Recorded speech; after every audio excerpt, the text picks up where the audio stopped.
정막만이 흐르는 거실의 낡은 소파에 앉아 무심코 창밖을 바라보는 것이 제 하루의 대부분이었어요. 남편이 세상을 떠나고 하나뿐인 아들 지태를 결혼시켜 내보낸 뒤로 이 넓은 집은 저 혼자 감당하기에는 너무나 크게 느껴졌습니다. 텔레비전을 켜도 잠시뿐 사람의 목소리가 그리워 틀어놓는 라디오 소리만이 유일한 말벗이 되어주곤 했지요. 그러던 며칠 전 화요일 오후 지루한 일상의 작은 파문처럼 전화벨이 울렸습니다. 발신인을 확인하니 내 아들 세 글자가 선명했어요. 제 아들 지태는 이름만 대면 다 아는 대기업에 촉망받는 과장이거든요. 늘 바쁘다는 말을 입에 달고 사는 아들이라 이렇게 먼저 연락을 주는 건 참 드문 일이었습니다. 그래서 더 반가웠지요. 어머니, 저 지태예요. 별일 없으시죠? 그럼 별일 있겠니? 밥은 먹었고? 네, 방금 먹었어요. 다름이 아니라 이번 주말에 시간 괜찮으세요? 서연이가 어머니 맛있는 거 사드리고 싶다고 해서요. 며느리인 서연이의 이름이 나오자 제 입가에는 저도 모르게 미소가 번졌어요. 시집 온 지 3년이 다 되어가지만 살갑게 구는 성격은 아니라 조금 서먹한 사이였거든요. 그런 며느리가 저를 챙겨준다니 기특하기도 하고 어색함이 조금은 풀릴까 싶은 기대감도 생겼습니다. 어머, 그래. 나는 언제든 좋지. 너희만 시간 괜찮으면. 그럼 토요일 점심 어떠세요? 어머니 좋아하시는 한정식 집으로 예약해 놓을게요. 저희가 그날 12시까지 집으로 모시러 갈게요. 그래, 그러자꾸나. 운전 조심해서 오고. 전화를 끊고 나서도 한동안 심장이 두근거렸습니다. 며칠 뒤의 약속이 벌써부터 제 마음을 온통 차지해 버렸어요. 그날부터 저는 분주해지기 시작했습니다. 우선 냉장고를 열어 밑반찬 거리를 확인했어요. 아들이 좋아하는 장조림과 멸치볶음, 며느리가 잘 먹던 오이소박이를 새로 담가야겠다고 생각했습니다. 식당에 가서 밥을 사준다지만 그래도 집에 들렀을 때 빈손으로 보내고 싶지 않은 게 어미의 마음 아니겠어요. 다음 날에는 아침 일찍부터 시장에 갔습니다. 가장 좋은 고기를 파는 단골 정육점에 들러 장조림용 소고기를 사고 파릇파릇한 오이를 한 알음 사들고 오는데 발걸음이 어찌나 가벼운지 몰라요. 시장 상인들이 무슨 좋은 일 있으시냐고 물을 때마다 저는 아들 내외가 밥 사준대요라며 숨기지 못하고 자랑을 했습니다.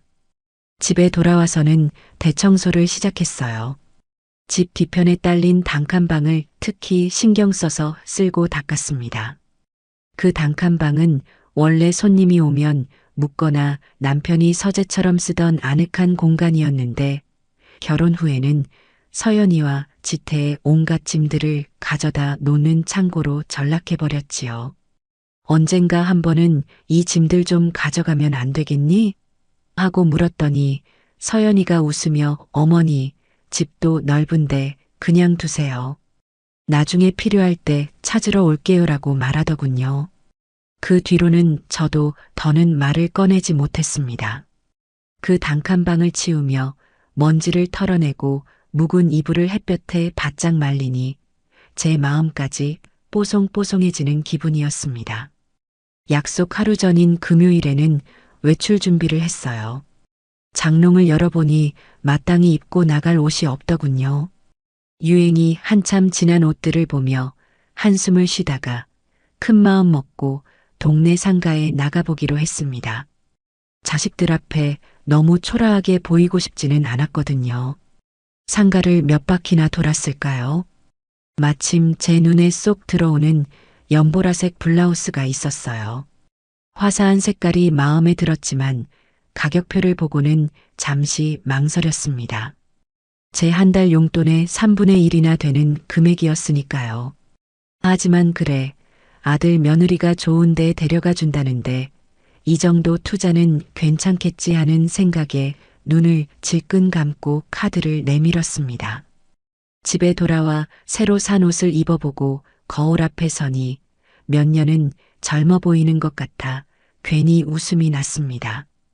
곱게 화장하고 이 옷을 입으면 며느리도 저를 다시 보지 않을까, 그런 부질없는 생각도 잠시 해보았어요. 미용실에 들러 파마를 새로 할까 하다가 그건 너무 유난 떠는 것 같아 머리를 단정히 빗는 것으로 만족하기로 했습니다. 그렇게 모든 준비를 마치고 나니 토요일이 오는 것이 마치 소풍 전날 밤처럼 설레고 기다려졌습니다. 드디어 약속 당일 아침이 밝았습니다. 저는 새벽같이 일어나 아침을 챙겨 먹고 어제 사온 블라우스와 가장 아끼는 외출용 치마를 꺼내 입었습니다. 혹시나 아들 내외가 약속 시간보다 일찍 도착할까 싶어 11시부터 소파에 꼿꼿이 앉아 현관문 쪽만 바라보고 있었어요. 텔레비전 소리도 귀에 들어오지 않았습니다. 시계 초침 소리가 유난히 크게 들리는 것 같았지요. 11시 30분, 11시 40분. 시간이 흐를수록 조금씩 초조해졌습니다. 차가 막히나? 아니면 무슨 일이 생겼나? 여러 가지 생각이 머릿속을 스쳐 지나갔습니다. 12시가 거의 다 되었을 무렵 제 휴대전화가 짧게 울렸습니다. 아들이겠거니 싶어 반가운 마음에 얼른 화면을 확인했어요. 그런데 전화가 아니라 문자 메시지였습니다. 어머니, 죄송해요. 처가에 급한 일이 생겨서 오늘은 못 가겠네요. 식사는 다음에 해요. 순간 눈을 의심했습니다. 몇 번이고 메시지를 다시 읽어보았어요. 오타 하나 없는 단정한 문장이었지만 그 내용이 제 머릿속에 제대로 들어오지 않았습니다. 급한 일, 처갓집, 다음에, 그 몇 개의 단어가 제 가슴을 세게 후려치는 것 같았어요. 그렇게 고대하던 약속이 이렇게 문자 한 통으로 간단하게 사라져버린 겁니다. 저는 한동안 아무 말도 할 수 없었습니다. 그저 허탈한 마음에 소파에 깊숙이 몸을 묻었어요. 공들여 차려입은 새 옷이 우습게 느껴졌습니다. 온종일 들떴던 마음이 풍선 바람 빠지듯 순식간에 꺼져버렸어요. 그래, 급한 일이라니 어쩔 수 없지. 사돈댁에 무슨 일이 생겼나 보구나. 애써 그렇게 생각하며 스스로를 위로했습니다. 하지만 서운한 마음은 어쩔 수가 없더군요. 하다못해 전화 한 통이라도 걸어서 사정을 설명해 줬더라면 이토록 비참한 기분은 들지 않았을 텐데요. 제 실망감을 아는지 모르는지 창밖의 햇살은 무심하게도 참 좋았습니다. 저는 주섬주섬 외출복을 벗어 옷장에 다시 걸어두었습니다. 한 번도 입고 나가지 못한 새 블라우스가 저를 비웃는 것 같았어요. 점심때를 놓쳐 배가 고팠지만 아무것도 입에 대고 싶지 않았습니다. 그저 텅 빈 집안에서 멍하니 시간을 보낼 뿐이었어요. 저녁이 되어도 아들에게서는 아무런 연락이 없었습니다. 사돈댁의 급한 일은 잘 해결되었는지, 그래서 오늘 식사는 어떻게 했는지, 그런 안부 전화 한 통을 기다리는 제가 어리석게 느껴졌습니다. 적적한 마음에 며느리가 얼마 전 가르쳐준 SNS라는 것을 열어보았습니다. 젊은 사람들은 이걸로 소통한다고 하더군요. 친구를 맺어놓은 며느리의 페이지에 들어가자 새로운 게시물이 올라와 있었습니다. 사진 속에는 너무나 익숙한 장소가 보였습니다. 아들이 예약했다던 바로 그 한정식 집의 가장 좋은 방이었어요. 그리고 그 안에는 환하게 웃고 있는 며느리 서연이와 그 부모님, 그러니까 제 사돈 내외가 앉아 있었습니다. 상다리가 휘어지게 차려진 음식들 앞에서 네 사람이 행복하게 웃고 있는 모습이었어요. 사진 아래에는 이런 글이 적혀 있었습니다. 사랑하는 우리 가족이랑 행복한 주말. 아빠 승진 축하드려요. 그 사진과 글을 보는 순간 제 머릿속이 새하얗게 변하는 것 같았습니다. 온몸의 피가 차갑게 식는 느낌이었어요. 급한 일이라는 건 전부 거짓말이었습니다.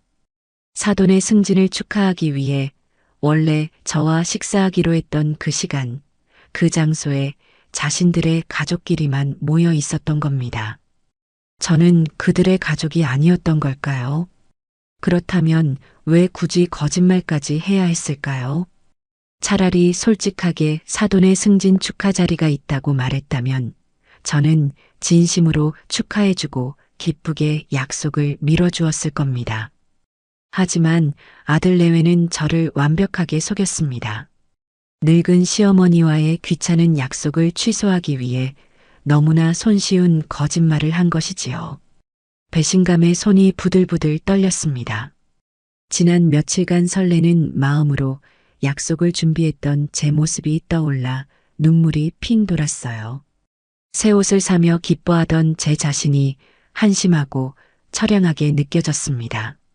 그들에게 저는 그저 귀찮고 신경 쓰이는 존재일 뿐이라는 사실을 너무나 아프게 깨달았습니다.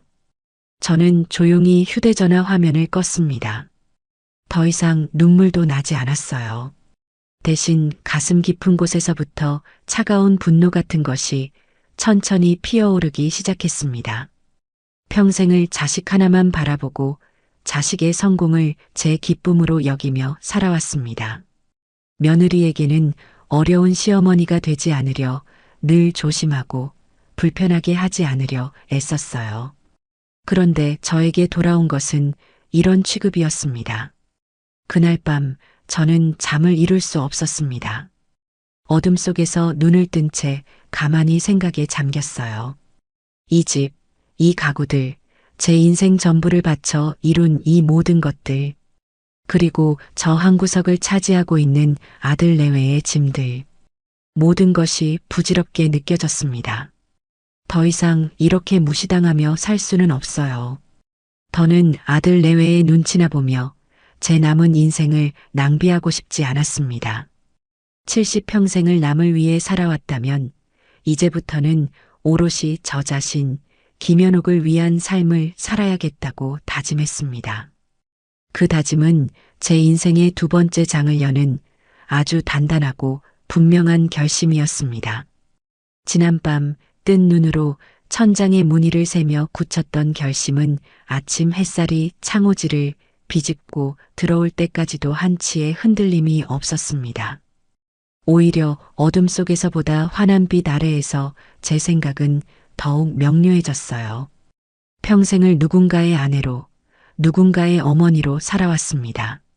제 이름 석자, 김연옥이라는 이름보다 지태 엄마로 불리는 세월이 훨씬 길었지요. 하지만 이제 그 굴레를 벗어던질 때가 온 겁니다. 씁쓸한 마음으로 집안을 둘러보다가 자연스럽게 제 걸음은 아들 내외가 창고처럼 쓰고 있는 단칸방으로 향했습니다. 방문을 열자 퀴퀴한 먼지 냄새와 함께 계절이 뒤섞인 옷가지들의 냄새가 훅 끼쳐왔어요. 방 안은 그야말로 발 디딜 틈이 없었습니다. 한쪽 구석에는 며느리 서연이가 결혼 전에 쓰던 화장대가 덩그러니 놓여 있었고 그 위에는 언제 썼는지 모를 화장품 샘플들이 먼지를 뒤집어 쓴 채 널브러져 있었지요. 방의 대부분을 차지하는 붙박이 장문은 제대로 닫히지도 않은 채 겨울 코트 자락을 삐져나오게 하고 있었습니다. 바닥에는 지태가 언젠가 골프를 배운다며 사들인 골프 가방과 등산용품, 서연이가 홈트레이닝을 한다며 구입했다가 딱 한 번 쓰고 방치해둔 요가 매트 따위가 아무렇게나 쌓여 있었어요. 저 물건들 하나하나에는 그들의 변덕과 무심함이 고스란히 배어 있었습니다. 처음에는 이곳을 너희 신혼집에 짐이 많으면 잠시 맡아두는 정도로 생각했어요. 그런데 3년이 다 되도록 짐은 줄어들기는커녕 오히려 늘어만 갔습니다. 명절에 와서 하룻밤 자고 가지도 않으면서 자기들 집 공간이 좁다는 이유만으로 제 집을 당연하게 자신들의 창고로 여기는 그 태도가 어제 오늘의 일이 아니었던 겁니다. 한숨을 쉬며 창문을 열어 환기를 시켰습니다. 방 안으로 들어온 신선한 아침 공기가 묵은 먼지들을 휘젓는 것을 보며 제 마음속 묵은 감정들도 이렇게 털어내야겠다고 생각했어요. 찬찬히 방을 둘러보는데 문득 벽 한쪽에 걸린 낡은 달력이 눈에 들어왔습니다. 3년 전, 그러니까 지태가 결혼하던 해의 달력이었어요. 그 뒤로는 이 방에서 제대로 시간을 보낸 사람이 없었다는 증거였지요. 저는 씁쓸하게 웃으며 그 달력을 떼어냈습니다. 그리고 결심했어요. 이 방의 시간을 다시 흐르게 하리라고. 더 이상 과거의 물건들을 가둬두는 죽은 공간이 아니라 새로운 삶이 시작되는 살아있는 공간으로 만들겠다고 말입니다. 그 결심을 더욱 굳히게 만든 것은 며칠 전 우편함에 꽂혀있던 재산세 고지서였습니다. 식탁 위에 올려두었던 고지서를 다시 집어들었어요. 돋보기를 쓰고 빼곡하게 적힌 숫자를 들여다보니 가슴이 답답해져 왔습니다. 남편이 남겨준 이 집 한 채가 제 전 재산이지만 그 집을 유지하는 데는 생각보다 많은 돈이 들어갔어요. 매년 꼬박꼬박 내야 하는 세금에 각종 공과금까지. 정부에서 주는 쥐꼬리만 한 연금으로는 생활비를 감당하기에도 벅찼습니다. 그래서 저는 늘 아끼며 살았어요. 시장에 가도 떨이로 파는 채소를 사고 옷 한 벌 사는 것은 꿈도 꾸지 못했지요. 어제 제가 큰맘 먹고 샀던 그 연보라색 블라우스는 제게는 정말 몇 년 만의 사치였습니다. 그런데 아들 내외는 제 이런 사정을 알려고나 할까요? 자기들은 철마다 새 옷을 사 입고 좋은 차를 굴리면서 늙은 어미가 어떻게 사는지에 대해서는 단 한 번도 진지하게 물어본 적이 없었습니다. 가끔 주는 용돈은 그들의 마음의 짐을 더는 수단일 뿐, 제 실질적인 생활에 얼마나 보탬이 되는지는 관심 밖의 일이었을 겁니다. 그들은 이곳을 공짜 창고로 쓰면서 그 공간을 유지하기 위해 제가 내는 세금과 관리비에 대해서는 단 한 번도 생각해 본 적이 없을 거예요. 서러운 마음이 파도처럼 밀려왔지만 이제는 울지 않기로 했습니다. 눈물은 약한 사람들이나 흘리는 것이지요. 저는 강해져야 했습니다. 이 집의 주인이자 내 인생의 주인으로 바로 서야 했어요. 고지서를 곱게 접어 서랍에 넣었습니다. 그리고는 곧장 수화기를 들어 오랫동안 알고 지낸 동네 인테리어 가게의 박 사장님에게 전화를 걸었습니다. 사장님, 다름이 아니라 저희 집 단칸방 하나를 좀 수리하고 싶은데 오늘 시간 괜찮으시면 한번 와서 봐주실 수 있을까요? 박 사장님은 남편이 살아있을 때부터 종종 집수리를 맡겼던 분이라 저를 잘 알고 있었습니다. 흔쾌히 오후에 들르겠다는 약속을 하고 전화를 끊었습니다. 저는 점심을 간단히 챙겨 먹고 박 사장님을 맞을 준비를 했어요. 우선 작은 방의 짐들을 한쪽으로 조금이나마 치워 사람이 드나들 공간을 만들었습니다. 짐을 옮기는 내내 이걸 다 어떻게 처리해야 하나 하는 생각에 머리가 지끈거렸지만 이미 마음을 정한 뒤라 막막함보다는 오히려 해내고야 말겠다는 오기가 생겼습니다. 오후 2시쯤 박 사장님이 공구 가방을 들고 찾아왔습니다. 구수한 인상의 박 사장님은 거실에 들어서자마자 제 안색부터 살피더군요. 어머님, 안색이 안 좋으십니다. 어디 편찮으신 데 있으세요? 아니에요, 사장님. 그냥 나이 드니 잠이 줄어서 그런가 봅니다. 어서 오세요. 저는 박 사장님을 단칸방으로 안내했습니다. 문을 열자 박 사장님은 방 안을 가득 채운 짐들을 보고는 혀를 내둘렀어요. 아이고, 이게 다 뭡니까? 지태가 쓰던 방 아니었나요? 짐이 이렇게나 많아서야 어디 발이나 디디겠습니까? 그러게 말입니다. 자식들 짐이 반이에요. 제가 이 방을 좀 고쳐서 사람 사는 방처럼 만들고 싶어서요. 도배도 새로 하고 장판도 깔고 좀 환하게 바꾸고 싶습니다. 박 사장님은 줄자를 꺼내 방 구석구석의 치수를 재고 벽지를 뜯어보며 꼼꼼하게 상태를 확인했습니다. 그러더니 제게 넌지시 물었어요. 어머님, 혹시 이 방 새놓으실 생각은 없으십니까? 저는 깜짝 놀라 박 사장님을 쳐다보았습니다. 제 마음속 생각을 어떻게 읽기라도 한 것처럼 정확히 짚어냈기 때문이었어요. 제가 미처 대답을 못하고 머뭇거리자 박 사장님은 조심스럽게 말을 이었습니다. 제가 괜한 참견을 하는 것 같아 죄송합니다만 어머님 혼자 이 넓은 집에 사시는데 방 하나쯤 새놓으시면 생활에 큰 보탬이 되지 않겠습니까? 요즘은 대학생이나 젊은 직장인들이 이런 작은 방을 많이 찾거든요. 이 방 구조가 딱 좋네요. 한쪽에 작은 싱크대 하나만 놓으면 원룸처럼 쓸 수 있겠습니다. 박 사장님의 현실적인 조언은 제 결심의 마지막 쐐기를 박는 것과 같았습니다. 맞아요. 제가 왜 그 생각을 못했을까요? 단순히 이곳을 깨끗하게 수리하는 것에서 그칠 게 아니라 이 공간을 통해 경제적인 자립까지 이뤄낼 수 있는 기회였던 겁니다. 매달 꼬박꼬박 월세를 받게 되면 더 이상 아들이 주는 용돈에 기대지 않아도 되고 세금 걱정 없이 두 발 뻗고 잘 수 있게 될 터였습니다. 무엇보다 이 집이 온전히 저의 것이라는 사실을 제 마음대로 할 수 있는 권리가 있다는 사실을 아들내외에게 똑똑히 보여줄 수 있는 방법이기도 했지요. 제 얼굴에 화색이 도는 것을 본 박 사장님은 신이 나서 설명을 이어갔습니다. 벽은 밝은 베이지색 실크 벽지로 하고 바닥은 강화마루로 깔면 훨씬 넓어 보이고 깔끔할 겁니다. 창문도 이중창으로 바꾸면 겨울의 외풍도 막아주고요. 저기 구석에 수도관을 연결해서 작은 싱크대와 인덕션을 설치하면 금상첨화지요. 요즘 젊은이들은 방 안에서 간단한 요리해 먹는 걸 좋아하거든요. 듣고만 있어도 새로운 공간이 눈앞에 그려지는 것 같았어요. 칙칙하고 죽어있던 공간이 젊음과 활기가 넘치는 새로운 보금자리로 탈바꿈하는 모습이 말입니다.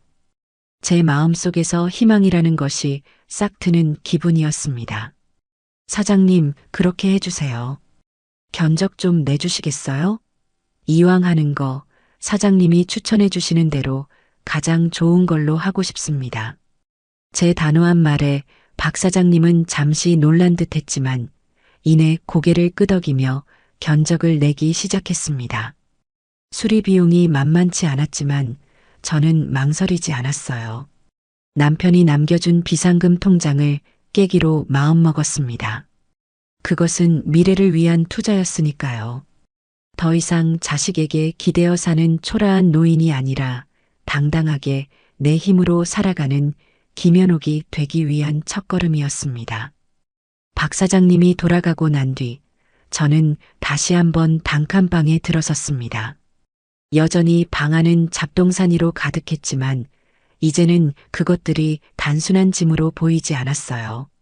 과거의 미련, 자식에 대한 헛된 기대, 그리고 저를 올가매던 모든 낡은 생각들의 집합체처럼 느껴졌습니다. 저는 그 한가운데 서서 조용히 선언했습니다. 이제 이곳의 주인은 너희가 아니다. 바로 나 김연옥이다. 그날 저녁 저는 오랜만에 밥 2공기를 뚝딱 비웠습니다. 그리고 텔레비전도 라디오도 켜지 않은 채 고요히 잠자리에 들었어요. 내일부터 시작될 새로운 일들에 대한 기분 좋은 긴장감과 희망이 저를 감싸 안았습니다. 며칠 전까지만 해도 서러움과 배신감에 잠 못 이루던 밤과는 완전히 다른 평화롭고 충만한 밤이었습니다. 다음 날 아침 동이 트자마자 저는 팔을 걷어붙였습니다. 인테리어 공사를 시작하기 전에 방을 가득 채운 짐들을 모두 치워야 했기 때문이지요. 어디서부터 손을 대야 할지 막막했지만 망설일 시간이 없었습니다. 우선 동네 철물점에서 가장 큰 사이즈의 박스와 테이프, 굵은 매직펜을 한 아름 사왔습니다. 그리고는 전쟁을 치르는 장수처럼 굳은 결의를 다지며 단칸방 문을 활짝 열었습니다. 가장 먼저 제 눈에 들어온 것은 행거에 아무렇게나 걸려있는 며느리 서연이의 옷들이었어요. 번쩍이는 로고가 박힌 명품 쇼핑백에 담긴 채 방치된 옷도 여러 벌이었습니다. 아마도 충동적으로 구매했다가 자기 집 옷장에 둘 자리가 없어 이곳에 가져다 놓은 것이겠지요. 저는 옷들을 하나하나 정성껏 깨어 박스에 담기 시작했습니다. 옷을 개면서 생각했어요. 서연이는 이 옷들의 존재를 기억이나 할까? 아마 까맣게 잊고 있을지도 모릅니다.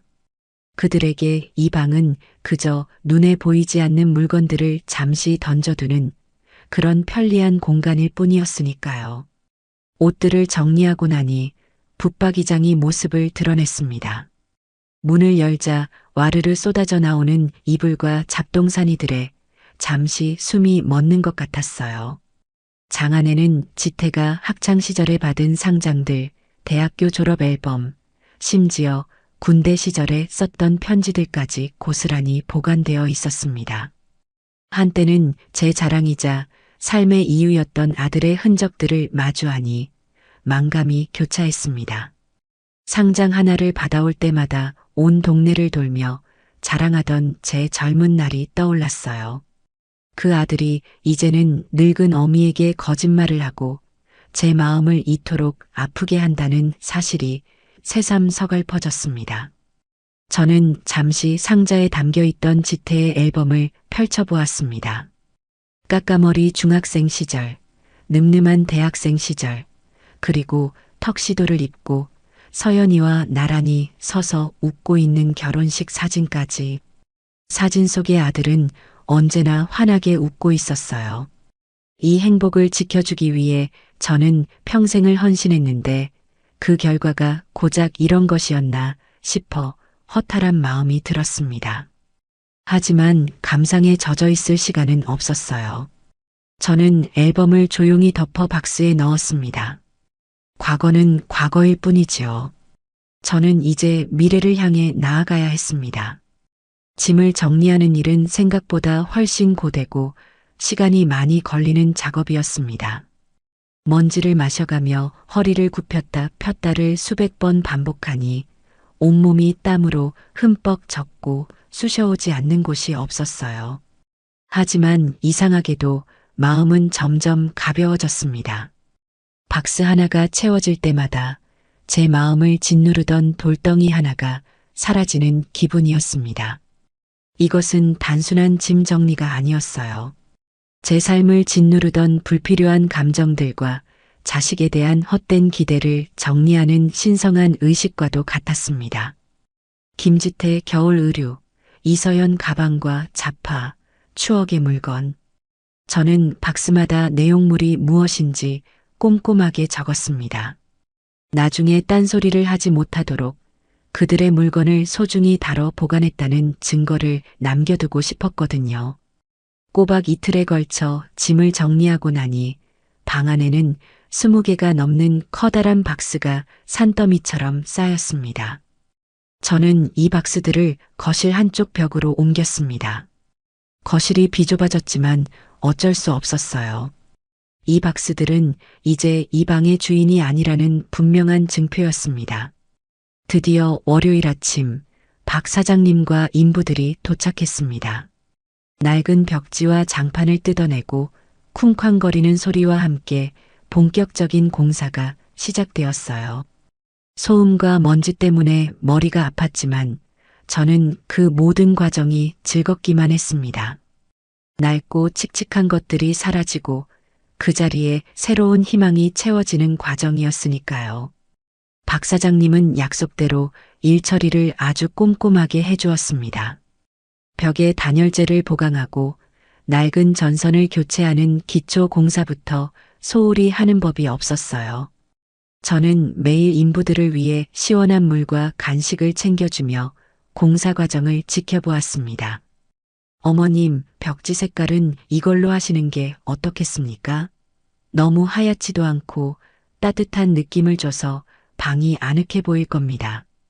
박 사장님이 보여준 샘플은 은은한 아이보리색이었습니다. 제 마음에 쏙 들었어요. 바닥재는 물이 묻어도 쉽게 닦이고 흠집이 잘 나지 않는다는 신소재로 골랐습니다. 하루하루 방이 변해가는 모습을 보는 것은 제게 큰 기쁨을 주었습니다. 낡은 창틀이 뜯겨나가고 반짝이는 이중창이 달리는 날에는 제 앞날도 저렇게 환하게 빛날 것만 같은 기분이 들었어요. 가장 기대되었던 것은 작은 주방이 만들어지는 과정이었습니다. 방 한쪽 구석에 수도관과 가스관을 연결하고 아담한 싱크대와 1구짜리 인덕션이 설치되었어요. 혼자 사는 사람이 쓰기에 부족함이 없는 실용적인 공간이었습니다. 타일을 고를 때도 박 사장님은 제 의견을 존중해 주었습니다. 저는 산뜻한 연두색 타일을 골랐어요. 칙칙했던 제 인생에도 저런 싱그러운 색깔이 필요하다고 생각했거든요. 공사가 한창 진행되던 어느 날 오후였습니다. 시끄러운 소리를 피해 거실 소파에 앉아 뜨개질을 하고 있는데 전화벨이 울렸습니다. 아들 지태였어요. 며칠 만에 걸려온 아들의 전화였지만 이제는 더 이상 반갑거나 설레지 않았습니다. 저는 아무렇지 않은 척 평소의 목소리로 전화를 받았습니다. 어머니, 저예요. 잘 지내시죠? 그럼 잘 지내고 말고. 넌 별일 없고? 네. 다름이 아니라 제가 이번 주말에 부장님이랑 골프 약속이 잡혔거든요. 혹시 제 방에 있는 골프채 좀 꺼내 놓으실 수 있으세요? 제가 퇴근하는 길에 잠깐 들러서 가져가려고요.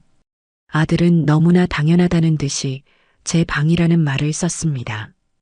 그 순간 저는 헛웃음이 나왔어요.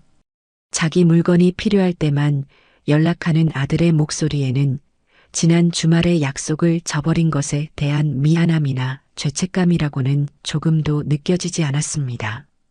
저는 잠시 말을 멈추고 제 뒤에서 들려오는 드르륵 하는 전동 드릴 소리를 들었습니다.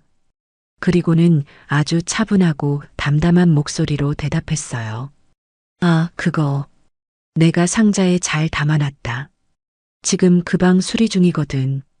전화기 너머의 아들은 제 말의 의미를 제대로 이해하지 못한 듯 했습니다. 네, 수리요? 갑자기 무슨 수리예요? 방이 너무 낡아서 도배도 새로 하고 장판도 깔고 있어.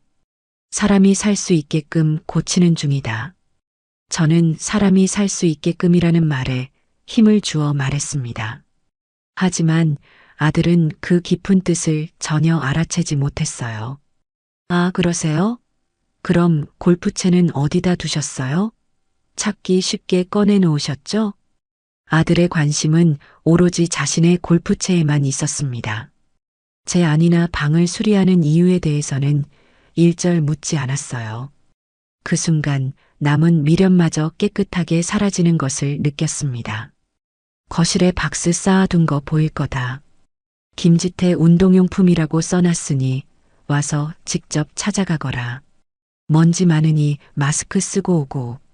제 목소리가 평소와 달리 차갑다는 것을 느꼈는지 아들은 잠시 머뭇거리는 듯 했습니다. 네, 알겠습니다. 그럼 저녁 때쯤 들를게요. 전화를 끊고 나서 저는 깊은 한숨을 내쉬었습니다. 서운함 때문이 아니었어요. 이제는 정말로 끝났다는 안도감 때문이었습니다. 아들은 여전히 저를 그리고 이 집을 자신의 소유물처럼 여기고 있었어요. 하지만 곧 그 생각이 얼마나 큰 착각이었는지 깨닫게 될 겁니다. 저는 뜨개질하던 것을 내려놓고 거실 한쪽에 쌓인 박스들 위로 하얀 천을 덮어주었습니다. 과거의 유물들에게 보내는 마지막 배려였습니다. 곧 이 집에는 새로운 주인이, 새로운 이야기가 시작될 테니까요. 일주일간의 공사가 끝나고 단칸방은 제가 상상했던 것 이상으로 완벽하게 새로운 공간으로 다시 태어났습니다. 문을 열고 들어서는 순간 은은한 아이보리색 벽지와 반짝이는 강화마루가 저를 반겨주었어요. 남양이라 햇살이 잘 드는 이중창 너머로는 푸른 나무들이 내다보여 마치 작은 숲속 오두막에 온 듯한 아늑함마저 느껴졌습니다. 한쪽 벽에 자리 잡은 연두색 타일의 아담한 주방은 공간에 생기를 더해 주었지요. 박 사장님은 마지막으로 작은 냉장고와 전자레인지까지 선물이라며 놓아주고 가셨습니다. 저는 텅 빈 방 한가운데 서서 한참 동안이나 그 공간을 둘러보았습니다. 며칠 전까지만 해도 먼지 쌓인 잡동사니로 가득했던 창고가 이제는 누군가의 소중한 보금자리가 될 준비를 마친 것입니다. 이 방을 보고 기뻐할 새로운 사람을 생각하니 제 마음까지 덩달아 설레었어요. 이것은 단순한 방이 아니었습니다. 제 독립과 새로운 시작을 상징하는 공간이었으니까요. 이제 다음 단계는 새로운 식구를 찾는 일이었습니다. 저는 돋보기를 꺼내 쓰고 난생 처음으로 부동산 앱이라는 것에 도전해보기로 마음먹었어요. 며느리가 예전에 깔아주었지만 한 번도 사용해 본 적 없던 앱을 열어 다른 사람들은 어떻게 방을 내놓았는지 한참을 구경했습니다.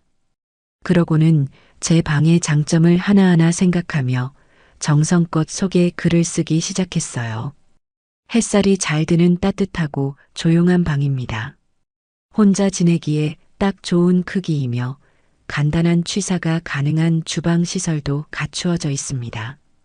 주변에 대학교와 지하철역이 가까워 교통이 편리합니다. 무엇보다 좋은 인연을 만나 따뜻한 식구처럼 지내고 싶습니다. 조용하고 깔끔하게 지내실 학생이나 직장인 여성분을 환영합니다. 글을 다 쓰고 나니 제법 그럴듯해 보였습니다. 저는 새로 꾸민 방의 사진을 여러 각도에서 예쁘게 찍어 함께 올렸습니다. 보증금 300만 원에 월세 40만 원. 주변 시세보다 조금 저렴하게 내놓았어요. 돈을 버는 것도 중요하지만 그보다 더 좋은 사람을 만나는 것이 우선이라고 생각했기 때문입니다. 모든 것을 마치고 등록 버튼을 누르니 마치 큰 시험을 치른 것처럼 심장이 두근거렸습니다. 과연 연락이 올까 걱정 반 기대 반의 마음으로 휴대전화를 손에 꼭 쥐고 기다렸어요. 놀랍게도 글을 올린 지 1시간이 채 되지 않아 첫 번째 문의 문자가 도착했습니다. 그 후로도 여기저기서 연락이 오기 시작했어요. 저는 약속 시간을 잡아 주말 동안 몇몇 사람들에게 집을 보여주기로 했습니다. 처음으로 집을 보러 온 사람은 근처 회사에 다닌다는 젊은 여성이었어요. 방을 보자마자 마음에 든다며 감탄했지만 이내 이것저것 따지기 시작하더군요. 월세를 조금 깎아주실 수는 없나요? 그리고 혹시 반려동물은 키워도 되나요? 저는 단호하게 안 된다고 말했습니다. 두 번째로 온 사람은 아직 직장을 구하는 중이라고 자신을 소개했는데 어쩐지 행색이 단정치 못하고 말투도 불손해서 마음에 들지 않았어요. 몇 사람을 더 만나보았지만 제 마음에 쏙 드는 인연을 찾기란 쉽지 않았습니다. 조금 지쳐갈 무렵인 일요일 오후 마지막으로 집을 보러 오기로 한 사람이 벨을 눌렀습니다. 문을 열자 맑고 선한 눈매를 가진 앳된 얼굴의 여학생이 수줍게 서 있었습니다. 자신을 근처 미술대학에 다니는 박수진이라고 소개하더군요. 학생은 제게 정중하게 인사를 하고 신발을 벗어 가지런히 돌려놓는 모습에서부터 예의가 발라 보였습니다. 안녕하세요, 할머니. 방 보러 왔어요. 저는 수진 양을 방으로 안내했습니다. 방을 본 수진 양의 눈이 동그래지며 환하게 빛났어요. 우와, 정말 예뻐요. 사진으로 본 것보다 훨씬 아늑하고 깨끗하네요. 수진 양은 방 구석구석을 둘러보며 진심으로 감탄했습니다. 창문을 열어 바깥 풍경을 보기도 하고 작은 주방의 수도를 틀어 물이 잘 나오는지 확인하기도 했어요. 그 모습이 깐깐하게 느껴지기보다는 자신의 새로운 공간을 소중히 여기는 마음으로 느껴져 흐뭇했습니다. 할머니, 제가 이 방에 들어와도 될까요? 정말 마음에 들어요. 앞으로 조용히 그리고 깨끗하게 잘 쓸 자신 있어요. 수진 양의 진심 어린 눈빛을 보는 순간 저는 이 학생이라면 믿고 방을 내어줄 수 있겠다는 확신이 들었습니다. 우리는 그 자리에서 바로 계약서를 썼습니다. 수진 양은 당장 다음 주 토요일에 이사하고 싶다고 했고 저는 그러라고 흔쾌히 허락했어요. 보증금을 송금받고 계약서에 도장을 찍고 나니 드디어 큰일을 해냈다는 생각에 마음이 놓였습니다. 수진 양이 돌아가고 난 뒤 저는 텅 빈 방을 보며 미소를 지었어요. 이제 곧 이 공간에 새로운 온기가 채워질 겁니다. 약속한 토요일이 되었습니다. 아침부터 이삿짐 센터 트럭이 집 앞에 도착하고 수진 양이 아버지와 함께 짐을 옮기기 시작했습니다. 짐이라고 해봤자 옷가지가 든 상자 몇 개와 책, 그리고 그림 도구들이 전부인 단출한 살림이었어요. 저는 시원한 보리차를 내어주며 땀 흘리는 부녀를 도왔습니다.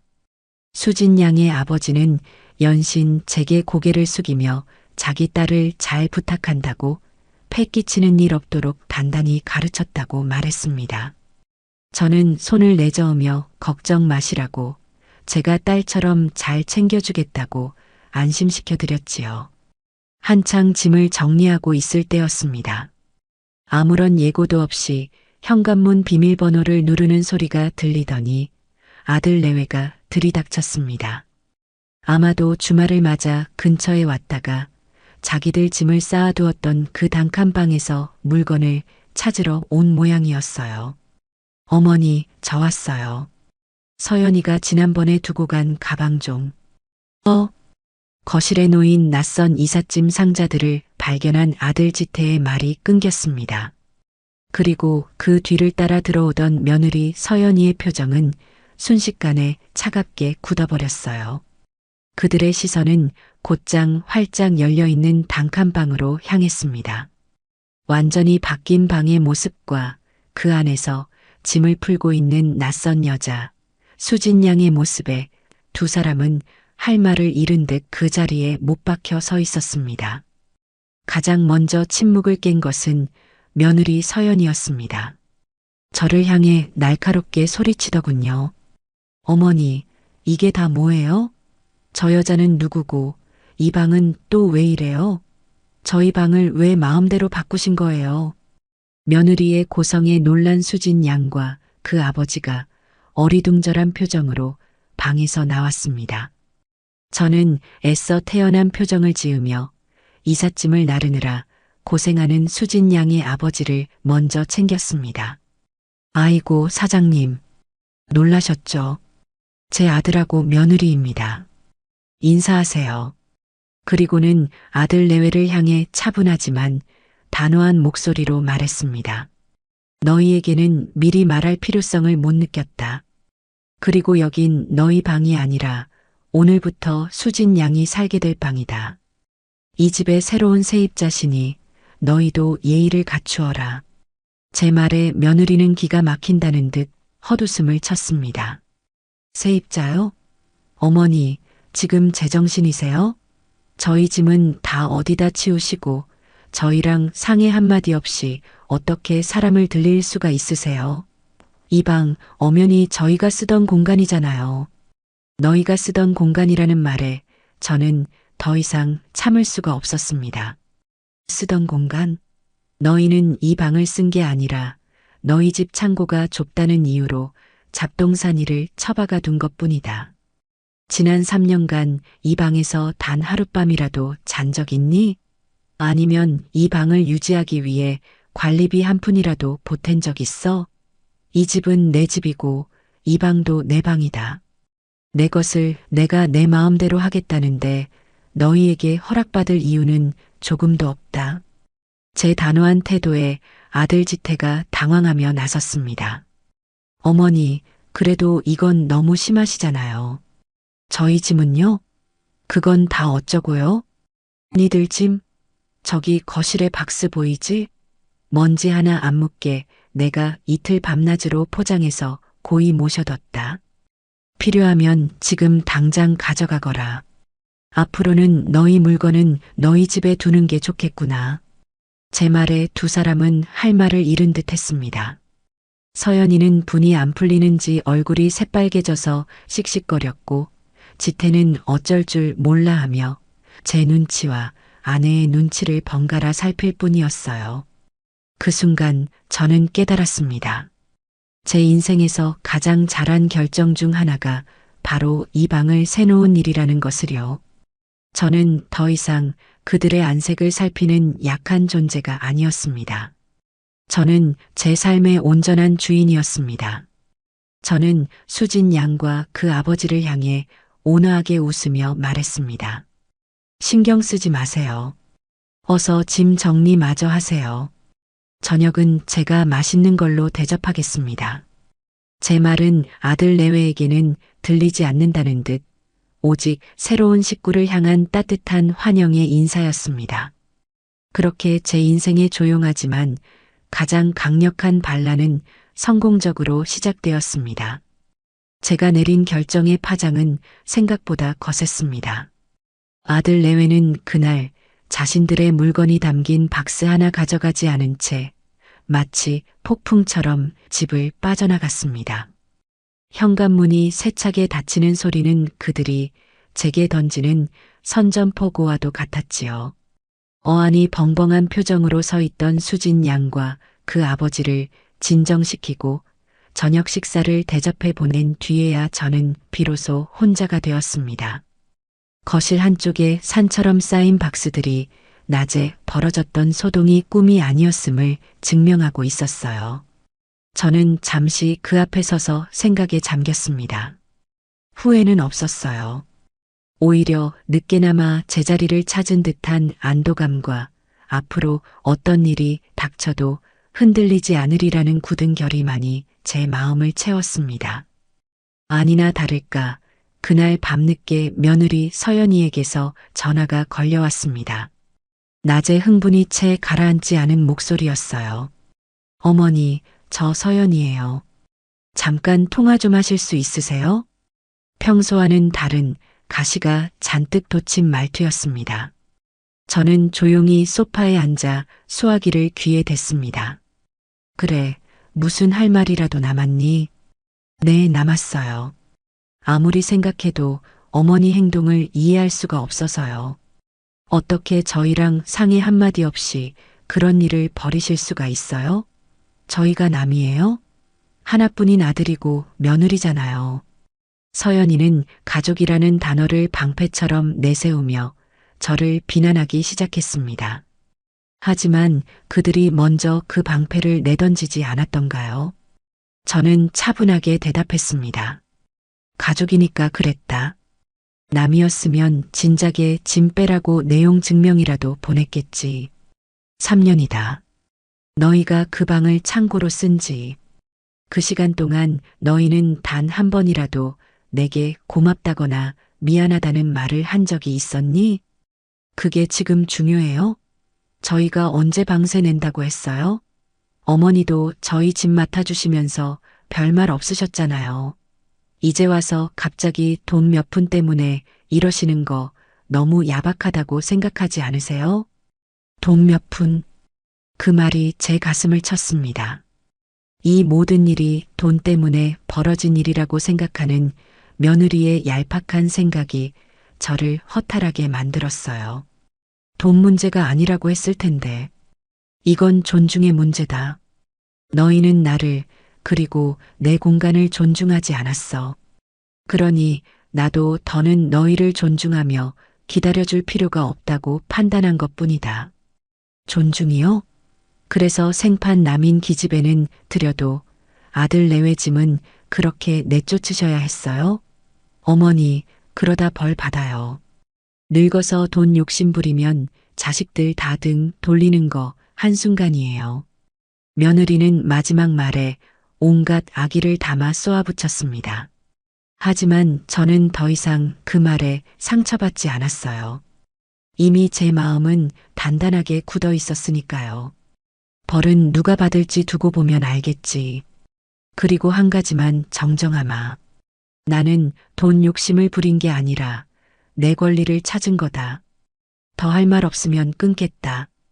늦은 밤에 소란 피우지 말고 어서 자거라. 저는 며느리가 무어라 더 소리치기 전에 조용히 통화 종료 버튼을 눌렀습니다. 휴대전화를 내려놓자 온몸에 힘이 빠지는 기분이 들었어요. 하지만 마음 한편은 놀랍도록 고요하고 평화로웠습니다. 해야 할 말을 했다는 후련함 때문이었을 겁니다. 다음 날은 사돈에게서 전화가 걸려왔습니다. 서연이가 자기 엄마에게 온갖 이야기를 다 늘어놓은 것이 분명했어요. 사돈은 처음에는 점잖은 척 걱정하는 투로 말을 시작했습니다. 사부인, 저 서연이 엄마예요. 어제 지태한테 얘기 듣고 깜짝 놀랐지 뭐예요. 연세도 있으신데 혼자서 어떻게 그런 큰일을 결정하셨어요. 혹시라도 나쁜 사람이라도 들이면 어쩌시려고요. 걱정해 주셔서 감사합니다, 사부인. 하지만 제가 직접 만나보고 신중하게 결정한 사람이니 괜찮습니다. 제 단호한 대답에 사돈은 본색을 드러내기 시작했습니다. 그래도 그렇지요, 사부인. 어른이시면 좀 더 넓게 생각하셨어야지요. 애들이 아직 집이 좁아서 그런 걸 어떡하겠어요. 사부인 댁이 넓으니 좀 의지한 것 가지고 그걸 그렇게 내치시면 애들 상처가 얼마나 크겠어요. 지태가 중간에서 얼마나 난처하겠냐고요. 저는 어이가 없어서 웃음이 나올 뻔했습니다. 자기 딸 상처받는 것만 생각하고 지난 3년간 불편함을 감수해온 제 마음은 조금도 헤아리지 않는 이기적인 말투였어요. 사부인, 지태가 난처한 건 제 탓이 아닙니다. 아내와 어머니 사이에서 중심을 잡지 못하고 끌려다니는 아들 자신의 문제겠지요. 그리고 저는 아무도 내치지 않았습니다. 다만 제 집의 빈 방을 더 이상 창고로 쓰지 않겠다고 했을 뿐입니다. 말씀이 좀 지나치시네요, 사부인. 저희 서연이가 얼마나 싹싹하고 착한 애인데요. 사부인께 얼마나 잘하려고 노력하는데. 저는 사돈의 말을 중간에 끊었습니다. 더 이상 이 무의미한 대화를 이어가고 싶지 않았거든요. 사부인께서 따님을 귀하게 여기시는 마음은 잘 알겠습니다. 하지만 제게 그런 말씀을 하실 이유는 없는 것 같네요. 이건 저희 집안일이니 저희가 알아서 해결하겠습니다. 이만 끊겠습니다. 저는 정중하지만 단호하게 전화를 끊었습니다.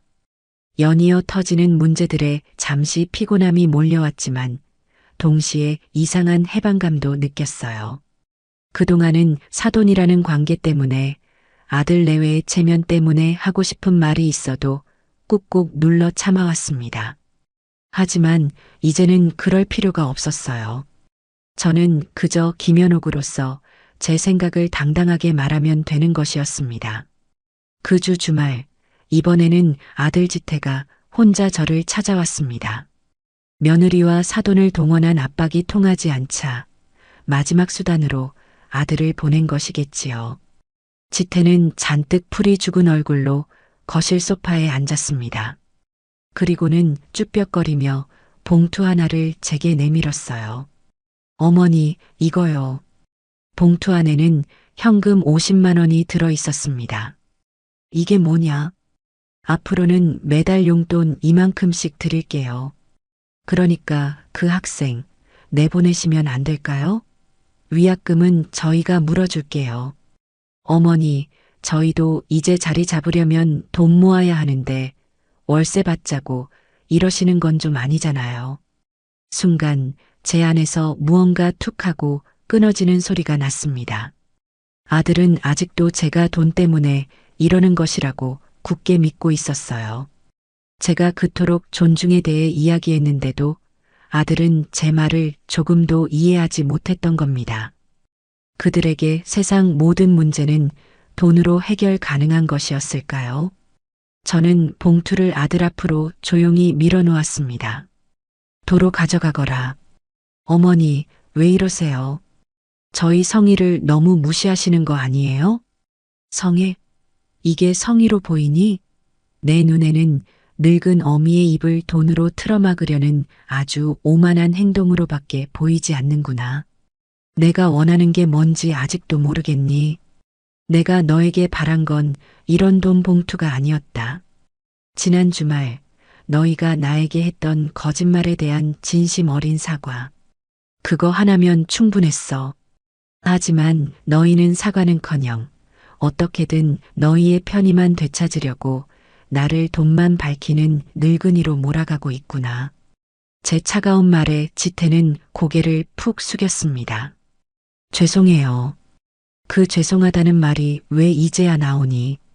일이 이 지경이 되고 나서야. 그리고 그 말은 나한테 할 게 아니라 네 마누라한테 가서 해야지. 잘못된 행동을 했으면 바로 잡아줄 생각을 해야지. 어떻게 거기에 동조해서 네 어미 가슴에 대못을 박을 수가 있니? 저는 자리에서 일어났습니다. 더 이상 아들과 마주 앉아 있고 싶지 않았어요. 오늘은 이만 돌아가거라. 그리고 당분간은 서로 연락하지 말자. 나도 너희도 각자의 삶에 대해 진지하게 생각해 볼 시간이 필요한 것 같다. 거실에 있는 짐은 언제든 좋으니 사람 불러서 가져가고. 지태는 아무 말도 하지 못하고 자리에서 일어났습니다. 아들이 현관을 나서는 뒷모습을 보며 저는 마음속으로 작별 인사를 했습니다. 과거에 어수룩하고 자식밖에 모르던 지태 엄마에게 고하는 작별이었습니다. 이제 저는 오롯이 제 힘으로 제 존엄을 지키며 살아갈 겁니다. 설령 그 길이 조금 외롭더라도 더 이상은 비굴하게 살지 않으리라 굳게 다짐했습니다. 아들 내외와의 소란이 지나가고 제 일상에는 놀라운 평화가 찾아왔습니다. 처음 며칠은 혹시라도 또 전화가 오거나 찾아오지 않을까 긴장했지만 그들은 약속이라도 한 듯 아무런 연락이 없었어요. 아마도 저를 길들이기 위한 침묵 시위 같은 것이었겠지요. 하지만 저는 그들의 침묵에 조금도 동요하지 않았습니다. 오히려 제 삶에 온전히 집중할 수 있는 그 시간이 무척이나 소중하게 느껴졌어요. 제 삶의 가장 큰 변화는 새로운 식구, 수진 양의 존재였습니다. 수진 양은 제가 기대했던 것 이상으로 밝고 예의 바른 학생이었어요. 아침 일찍 학교에 갈 때면 제 방문 앞에서 할머니, 다녀오겠습니다. 하고 씩씩하게 인사를 했고 저녁에 돌아올 때면 다녀왔습니다. 하는 명랑한 목소리가 집안을 가득 채웠습니다. 그 작은 인사 한마디가 적막하던 집에 얼마나 큰 활기를 불어넣어 주었는지 모릅니다. 저녁 식사는 되도록 함께 하려고 노력했어요. 제가 밥과 찌개를 준비하면 수진 양은 자기가 좋아하는 반찬이라며 계란말이나 어묵볶음 같은 것을 뚝딱 만들어 식탁에 올리곤 했습니다. 둘이 마주 앉아 도란도란 이야기를 나누며 먹는 저녁밥은 꿀맛 같았지요. 할머니, 이 김치찌개는 진짜 식당에서 파는 것보다 더 맛있어요. 비법이 뭐예요? 비법은 무슨, 그냥 손맛이지. 많이 먹으렴. 젊은 사람이 공부하려면 잘 먹어야 한다. 수진 양은 제 음식을 정말 맛있게 먹어주었습니다. 그 모습을 보는 것만으로도 배가 부르고 행복했어요. 식사를 마치면 수진 양은 설거지를 자청했습니다. 제가 괜찮다고 손사래를 쳐도 제가 할머니 댁에 들어와서 제일 좋은 게 뭔지 아세요? 바로 집밥 먹는 거예요. 이 정도는 제가 해야죠. 라며 싹싹하게 부엌으로 향했습니다. 수진 양은 제게 새로운 세상을 열어주기도 했습니다. 어느 날 저녁 제가 돋보기를 쓰고 신문을 보는 것을 보더니 자신의 태블릿 PC라는 것을 가져와 제게 건넸어요. 할머니, 이제 이렇게 작은 글씨 보느라 힘들어하지 마시고 이걸로 보세요. 화면도 크고 글씨 크기도 마음대로 키울 수 있어요. 수진 양은 제게 인터넷으로 뉴스를 보고 재미있는 드라마나 영화를 찾아보는 방법을 차근차근 알려주었습니다. 처음에는 기계가 낯설고 어려웠지만 똑똑한 선생님 덕분에 금방 익숙해질 수 있었어요.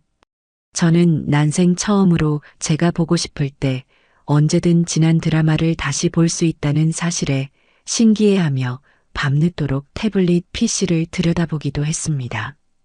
그러던 어느 날이었습니다. 수진 양이 자기 방에서 쓰다 남은 커다란 종이와 물감들을 정리하다 말고 저를 불렀어요. 할머니, 할머니도 그림 한번 그려보실래요? 저는 손사래를 쳤습니다. 내가 무슨 그림을 그려? 소질도 없고 해본 적도 없는 걸. 에이, 거짓말. 아까 창고 정리하다가 이거 봤는데 솜씨가 보통이 아니시던데요? 수진 양이 제 앞으로 내민 것은 제가 결혼 전 아주 잠깐 그렸던 낡은 스케치북이었습니다. 아들 내외 짐을 정리하다가 발견하고는 차마 버리지 못해 창고 깊숙한 곳에 넣어두었던 것이었지요. 잊고 있던 과거의 편린을 마주하니 얼굴이 화끈거렸습니다. 이걸 어떻게 이건 그냥 젊을 때 심심해서 끄적거려 본 거야. 부끄러우니 어서 버려라. 왜 버려요? 이렇게 잘 그리셨는데. 할머니, 지금이라도 다시 시작해 보세요. 제가 옆에서 도와드릴게요. 할머니만의 멋진 취미가 될 수 있을 거예요. 수진 양의 반짝이는 눈을 보니 저도 모르게 마음이 움직였습니다. 그림을 그릴 때만큼은 세상 모든 시름을 잊고 행복했던 젊은 날의 기억이 아련하게 떠올랐어요. 하지만 수십 년간 붓을 놓았던 제가 과연 다시 그림을 그릴 수 있을까 자신이 없었습니다. 제 망설임을 눈치챈 수진 양은 다음 날 제 손을 이끌고 동네 화방으로 데려갔습니다. 자, 할머니. 여기서 마음에 드는 걸로 한번 골라보세요. 처음에는 수채화가 다루기 쉬울 거예요. 화방 안을 가득 채운 알록달록한 물감과 다양한 종류의 붓들을 보니 잠자고 있던 제 안의 창작 욕구가 스멀스멀 깨어나는 것 같았어요. 저는 수진 양의 도움을 받아 가장 기본적인 수채화 도구 세트를 샀습니다. 그날 저녁 저는 식탁에 하얀 도화지를 펼쳐놓고 수십 년 만에 처음으로 붓을 잡았습니다. 손이 떨리고 어색했지만 물감이 종이에 스며드는 느낌이 참 좋았어요. 처음에는 사과나 꽃 같은 간단한 정물부터 그리기 시작했습니다. 생각처럼 쉽지는 않았지만 수진 양이 옆에서 색을 섞는 법, 명암을 표현하는 법 등을 친절하게 가르쳐 주었습니다. 저는 매일매일 그림을 그렸습니다. 그림을 그리는 동안에는 아들 내외에 대한 서운함도 미래에 대한 불안감도 모두 잊을 수 있었어요. 오직 하얀 도화지와 저 자신만이 존재하는 고요한 세상이었습니다. 어느덧 제 그림 솜씨는 제법 늘어 창밖의 풍경이나 동네 골목길을 그릴 수 있게 되었습니다. 수진 양은 제 그림을 볼 때마다 진심으로 칭찬해주며 제게 용기를 북돋아 주었어요. 우와, 할머니. 이 그림 정말 멋져요. 색감이 정말 따뜻해요. 할머니 마음이 담겨 있어서 그런가 봐요. 그 칭찬 한마디에 저는 세상을 다 얻은 것처럼 기뻤습니다. 월세를 받아 생활에 여유가 생기고 그림이라는 새로운 즐거움을 찾게 되니 제 삶은 하루가 다르게 풍요로워졌습니다. 얼굴에는 웃음이 많아졌고 꼿꼿했던 어깨와 허리도 부드럽게 펴지는 것 같았어요. 아들 내외에게서는 여전히 감감무소식이었습니다. 거실 한쪽에 쌓아둔 그들의 짐은 주인을 잃은 채 먼지만 쌓여가고 있었지요. 하지만 저는 더 이상 그들의 연락을 기다리지 않았습니다. 그림을 그리고 수진 양과 이야기를 나누고 태블릿 PC로 새로운 세상을 구경하는 제 일상은 너무나 바쁘고 즐거웠으니까요. 그들의 침묵은 더 이상 제게 상처를 주지 못했습니다. 오히려 그들이 없는 지금의 평화가 깨지지 않기를 바라는 마음이 더 컸어요. 저의 무관심이야말로 저를 길들이려 했던 그들에게 가장 큰 복수가 아닐까 하는 생각도 들었습니다. 저는 그렇게 저 자신만의 속도로 온전한 행복을 찾아가고 있었습니다. 가을이 깊어가던 어느 날이었습니다. 저는 수진 양과 함께 거실에 앉아 각 구운 고구마를 나눠 먹으며 텔레비전을 보고 있었어요. 마침 저녁 뉴스에서 경제 소식이 흘러나오고 있었습니다. 요즘 경기가 어렵다는 이야기와 함께 여러 대기업들이 구조조정에 들어갔다는 내용이었지요. 그러다 앵커의 입에서 익숙한 이름이 흘러나왔습니다. 바로 제 아들 지태가 다니는 S그룹이었습니다. 국내 굴지의 대기업인 S그룹 역시 실적 악화를 이유로 일부 계열사에 대해 대규모 희망퇴직을 실시할 예정이라고 밝혔습니다. 순간 제 손이 멈칫했습니다. 수진 양도 놀랐는지 제 눈치를 살피더군요. 할머니, 지태 아저씨 괜찮으실까요? 글쎄다. 괜찮겠지. 내 아들이 어떤 녀석인데. 알아서 잘 헤쳐나갈 거다. 저는 애써 태연하게 말했지만 마음 한구석이 서늘해지는 것은 어쩔 수 없었습니다. 비록 아들과 냉전 중이기는 했지만 자식이 어려움을 겪을 수 있다는 소식에 마음이 편할 어미는 세상에 없을 테니까요. 하지만 제가 먼저 연락해서 아는 척을 할 수는 없는 노릇이었습니다. 그것은 제가 지키고자 했던 자존심의 문제이기도 했고 아들이 스스로의 힘으로 어려움을 이겨내기를 바라는 마음 때문이기도 했습니다. 저는 그저 속으로 아들이 무사하기를 기도할 뿐이었어요. 그 후로 며칠이 지났습니다. 저는 애써 그 뉴스를 잊으려 노력하며 그림 그리기에만 몰두했어요. 그런데 이번에는 전혀 예상치 못한 곳에서 연락이 왔습니다. 바로 사돈, 서연이 엄마였습니다. 지난번에 그 일 이후로는 처음 있는 연락이었지요. 전화를 받을까 잠시 망설였지만 받지 않으면 더 시끄러워질 것 같아 마지못해 통화 버튼을 눌렀습니다. 그런데 수화기 너머로 들려오는 사돈의 목소리는 예전에 그 당당하고 기세등등하던 목소리가 아니었습니다. 잔뜩 기어들어가는 목소리에는 물기까지 어려있는 듯 했어요. 저 사부인 접니다. 네, 사부인. 무슨 일이세요? 다름이 아니라 제가 드릴 말씀이 있어서요. 혹시 이번 주말에 잠깐 뵐 수 있을까요? 저희가 사부인 댁으로 가겠습니다. 사돈은 무언가 큰일이 있는 듯 말을 심하게 더듬으며 횡설수설했습니다. 저는 직감적으로 좋지 않은 일이 생겼음을 느꼈어요. 썩 내키지는 않았지만 무슨 일인지 들어는 봐야 할 것 같아 그러라고 했습니다. 약속한 토요일 오후 아들 내외와 사돈 부부가 모두 저희 집을 찾아왔습니다. 네 사람 모두의 얼굴에는 짙은 수심이 가득했어요. 특히 사돈의 눈은 퉁퉁 부어 있었고 며느리 서연이도 고개를 푹 숙인 채 제 눈을 마주치지 못했습니다. 저는 그들을 거실로 들였습니다. 거실 한쪽에 여전히 산처럼 쌓여있는 자신들의 짐을 본 아들 내외의 표정이 잠시 굳어지는 것 같았지만 이내 아무 말도 하지 못했어요.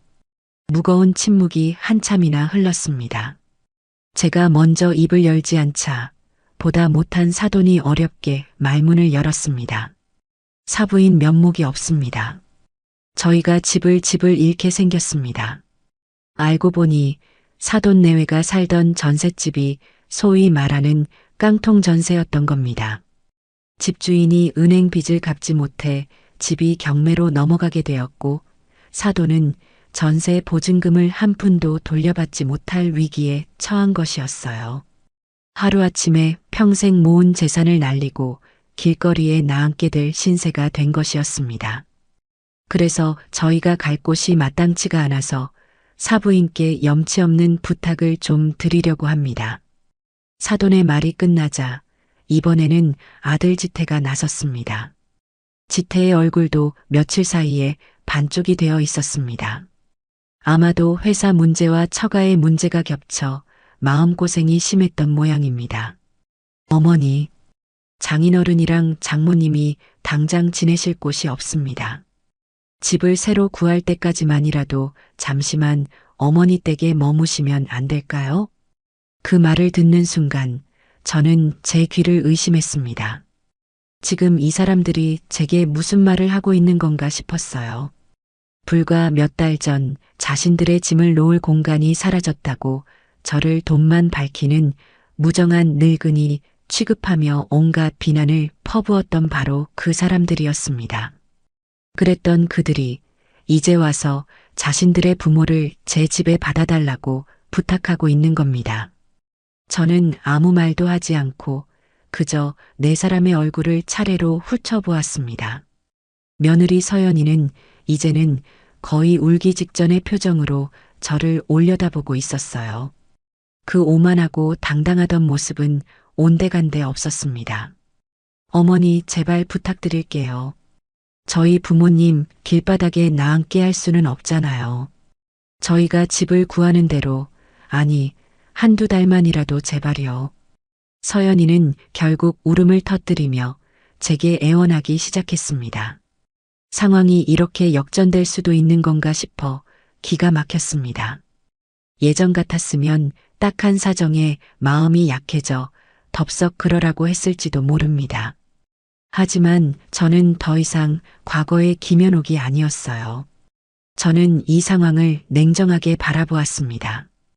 이것은 제게 온 또 하나의 시험대와도 같았습니다. 제가 지난 몇 달간 지켜온 제 삶의 원칙과 존엄성을 과연 이 위기 앞에서도 지켜낼 수 있을지에 대한 시험 말입니다. 저는 조용히 찻잔을 내려놓았습니다. 그리고는 네 사람을 향해 특히 제게 매달리고 있는 며느리 서연이를 똑바로 쳐다보며 입을 열 준비를 했습니다. 제 대답 하나에 이 모든 상황이 결정될 것이었습니다. 집안의 모든 공기가 제 입술 끝에 매달려 있는 듯 숨막히는 정적이 흘렀습니다. 숨막히는 정적이 거실을 가득 메웠습니다. 네 사람의 시선이 전부 제 입술 끝에 매달려 제가 내뱉을 다음 말을 기다리고 있었어요. 며느리 서연이는 눈물 콧물을 쏟아내며 제 바짓가랑이라도 붙잡을 기세였고 사돈 안사돈의 얼굴에는 절박함과 일말의 기대감이 뒤섞여 있었습니다. 제 아들 지태는 차마 고개를 들지 못한 채 제 죄를 심판받는 죄인처럼 딱딱하게 굳어 있었지요. 저는 그들의 모습을 하나하나 눈에 담으며 지난 몇 달간 제 안에서 단단하게 굳어진 생각들을 정리했습니다. 마음이 약해져서는 안 된다. 동정심의 원칙을 저버리는 순간 저는 다시 과거의 무기력한 짓의 엄마로 돌아가게 될 터였습니다. 저는 가장 먼저 제게 애원하고 있는 며느리의 눈을 똑바로 마주 보았습니다. 그리고는 아주 느리고 분명한 목소리로 입을 열었어요. 제 목소리는 놀랍도록 차분하고 흔들림이 없었습니다. 미안하지만 그건 안 되겠구나. 제 입에서 나온 단호한 거절에 네 사람의 얼굴이 동시에 굳어지는 것이 보였습니다. 특히 서연이는 믿을 수 없다는 듯 눈물 맺힌 눈을 동그랗게 뜨고 저를 쳐다보았어요. 마치 제가 세상에서 가장 무정하고 잔인한 사람이라도 되는 것처럼 말입니다. 사돈이 다급하게 나섰습니다. 사부인, 아니, 저희 사정이 이리도 딱한데 어찌 그리 매정하게. 저는 손을 들어 사돈의 말을 정중하게 막았습니다. 그리고는 제 생각을 차근차근 설명하기 시작했어요. 이것은 감정적인 대응이 아니라 지극히 합리적인 판단의 결과라는 것을 그들에게 이해시켜야만 했습니다. 사부인, 제가 매정해서 이러는 것이 아닙니다. 제게는 그럴 수 없는 분명한 이유가 있습니다. 첫째로, 저 방은 더 이상 제 마음대로 할 수 있는 빈 방이 아닙니다. 저 방에는 박수진 양이라는 저와 정식으로 임대차 계약을 맺은 세입자가 엄연히 살고 있습니다. 계약서에는 임대인이 임차인의 동의 없이 공간을 사용하거나 제3자에게 제공할 수 없다고 명시되어 있어요. 제가 사부인 내외를 드리는 것은 수진 양과의 약속을 어기고 계약을 위반하는 행위입니다. 저는 계약과 약속이라는 단어에 힘을 주어 말했습니다. 너희가 그토록 가볍게 여겼던 그 약속이라는 것이 사실은 사람과 사람 사이를 지탱하는 가장 중요한 기둥이라는 사실을 알려주고 싶었어요. 둘째로, 너희는 불과 몇 달 전까지만 해도 이 방을 어떻게 여겼는지 한번 돌이켜보거라. 너희에게 이 방은 그저 계절 지난 옷가지나 부피 큰 짐을 던져두는 창고, 그 이상도 이하도 아니었다. 이 공간이 누군가에게는 소중한 보금자리가 될 수 있다는 생각은 단 한 번도 해본 적 없었겠지. 그런데 이제 와서 너희 사정이 급해지니 갑자기 이 방이 아쉬워진 게냐? 사람이 어찌 그리 이기적일 수 있니? 필요 없을 때는 먼지 쌓이도록 방치하더니 아쉬우니 간절해지는 그 마음이 너무나 얄팍하게 느껴지는구나. 제 말은 날카로운 칼이 되어 그들의 가슴을 파고드는 듯 했습니다. 서연이의 얼굴이 하얗게 질렸고 지태는 입술을 깨물었습니다. 저는 잠시 숨을 고르고 마지막 이유를 말했습니다. 그리고 가장 중요한 마지막 이유가 있다. 너희는 지금 나에게 너희 부모님을 잠시 머물게 해달라고 부탁하고 있다. 하지만 그 부탁의 본질이 무엇인지 아느냐? 그것은 바로 어머니, 저희를 위해 수진 양과의 약속을 깨주세요라는 말과 같다. 한번 생각해 보거라. 너희는 나와의 식사 약속을 아무렇지 않게 깨버렸지. 그런데 이제 와서 나에게는 너희를 위해 다른 사람과의 약속을 깨라고 요구하고 있는 것이다. 내가 과연 그래야 할 의무가 있을까? 나를 존중하지 않은 사람들을 위해 나를 믿고 의지하는 사람과의 신뢰를 저버려야 할 이유가 내게는 단 하나도 없다. 제 말이 끝나자 거실에는 무거운 침묵만이 감돌았습니다. 제 논리 정연한 말 앞에 그들은 더 이상 아무런 반박도 하지 못했어요. 그저 자신들의 행동이 불러온 결과를 온몸으로 마주하고 있을 뿐이었습니다. 그때 침묵을 깬 것은 서연이의 울음 섞인 절규였습니다. 그래도 어떻게 이러실 수가 있어요? 어머니는 피도 눈물도 없으세요? 저희 아빠 엄마가 길거리에 나앉게 생겼다는데 저렇게 맞는 말만 따박따박 하시면서 저희를 내치셔야겠어요? 인정머리라고는 정말 눈곱만큼도 없으시네요. 며느리는 절망감에 이성을 잃고 제게 다시 날 선말을 쏟아냈습니다. 하지만 저는 더 이상 화가 나지 않았어요. 오히려 그 모습이 안쓰럽게 느껴졌습니다. 저는 자리에서 일어나 흐느끼는 서연이의 어깨에 조용히 손을 얹었습니다. 서연아. 저는 처음으로 며느리의 이름을 다정하게 불렀습니다. 지금 네가 흘리는 눈물은 억울함과 절망감 때문이겠지. 하지만 너는 혹시 내가 흘렸을 눈물에 대해서는 생각해 본 적이 있니? 너희가 나 몰래 사돈들과 식사를 하러 갔던 그날 밤, 내가 어떤 마음으로 밤을 새웠을지 상상이나 해보았느냐? 너희가 내뱉는 가시돋친 말에 이 늙은 어미의 가슴이 얼마나 시커멓게 타들어갔을지는 한 번이라도 생각해 본 적 있느냐 말이다. 제 말에 서연이의 울음소리가 점차 잦아들었습니다. 사람의 마음이라는 것은 유리그릇과 같단다. 한번 금이 가면 아무리 다시 붙이려 애써도 그 흠은 영원히 남는 법이야. 너희는 지난 몇 달간 내 마음의 그릇에 너무나 많은 금을 가게 했다. 그런데 이제 와서 그 금이 간 그릇에 귀한 손님을 모셔달라고 하면 내가 어찌 그럴 수 있겠니? 그릇이 깨져 모두가 다칠 것이 불보듯 뻔한데. 저는 서연이의 어깨를 가볍게 두드려주고는 아들 지태를 향해 고개를 돌렸습니다. 아들은 여전히 잿빛 얼굴로 바닥만 내려다보고 있었어요. 지태야, 고개 들어라. 네 어미를 보거라.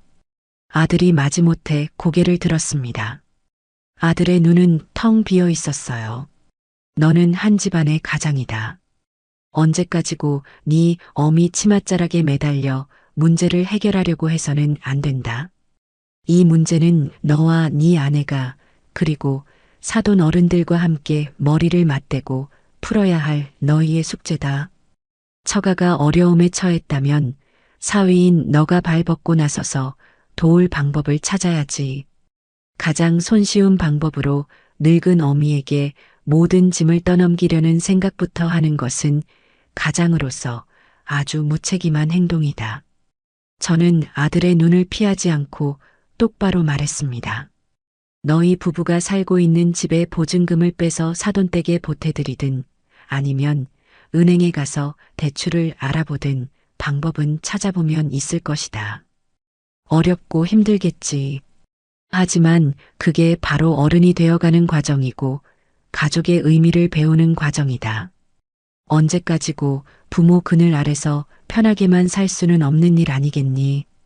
제 말은 아들에게 내리는 마지막 가르침이자 이제는 정말로 독립하라는 선언과도 같았습니다. 지태는 더 이상 아무 말도 하지 못하고 그저 제 말을 묵묵히 듣고만 있었습니다. 상황이 이렇게 되자 사돈 내외도 더 이상 제 집에 머무를 명분이 없다는 것을 깨달은 듯 했습니다. 사돈 어른이 무거운 한숨을 내쉬며 자리에서 일어났어요. 저희가 사부인께 너무 큰 결례를 범했습니다. 염치 없는 부탁을 드려 정말 죄송합니다. 이만 돌아가 보겠습니다. 그들은 그렇게 초라한 모습으로 현관을 향했습니다. 망연자실해서 돌아가는 그들의 뒷모습을 보니 제 마음도 편치만은 않았습니다. 하지만 이것이 모두를 위해 최선이라는 것을 저는 알고 있었어요. 만약 제가 오늘 그들의 부탁을 들어주었다면 우리는 또다시 과거의 잘못된 관계로 되돌아갔을 겁니다. 그들은 저를 문제를 해결해주는 편리한 존재로 여겼을 것이고 저는 그들의 요구에 휘둘리며 제 삶을 잃어버렸을 테지요. 아들 내외가 마지막으로 현관을 나설 때였습니다. 멈칫거리던 지태가 뒤를 돌아보며 저를 향해 아주 작은 목소리로 말했어요. 어머니, 죄송합니다. 저희가 다 잘못했습니다. 그것은 아들이 제게 한 첫 번째 진심 어린 사과였습니다. 저는 아무 대답도 하지 않았습니다. 그저 조용히 아들의 얼굴을 바라볼 뿐이었어요. 아들은 제 침묵이 긍정도 부정도 아니라는 것을 깨달은 듯 무거운 발걸음을 옮겼습니다. 현관문이 닫히고 집안에는 다시 정적이 찾아왔습니다. 저는 한동안 그 자리에 우두커니 서 있었습니다. 온몸의 기운이 쭉 빠져나가는 기분이었어요. 그때 제 방에서 조용히 그림을 그리던 수진 양이 걱정스러운 얼굴로 나왔습니다. 아마도 밖에 소란스러운 대화를 전부 들었겠지요. 할머니, 괜찮으세요? 수진 양이 제게 따뜻한 물 한 잔을 건네주었습니다. 저는 따뜻한 온기가 담긴 찻잔을 두 손으로 감싸쥐었습니다. 그럼 괜찮고 말고 아주 괜찮다. 저는 수진 양을 보며 희미하게 미소 지었습니다. 비록 마음 한구석은 쓰라렸지만 저는 오늘 제 인생의 존엄성을 지켜냈습니다. 거절할 줄 아는 용기. 그것이야말로 진정으로 나 자신을 사랑하는 방법이라는 것을 저는 70평생이 지나서야 비로소 깨닫게 된 것입니다. 그들이 다녀간 후 집안의 공기는 한동안 무겁게 가라앉아 있었습니다.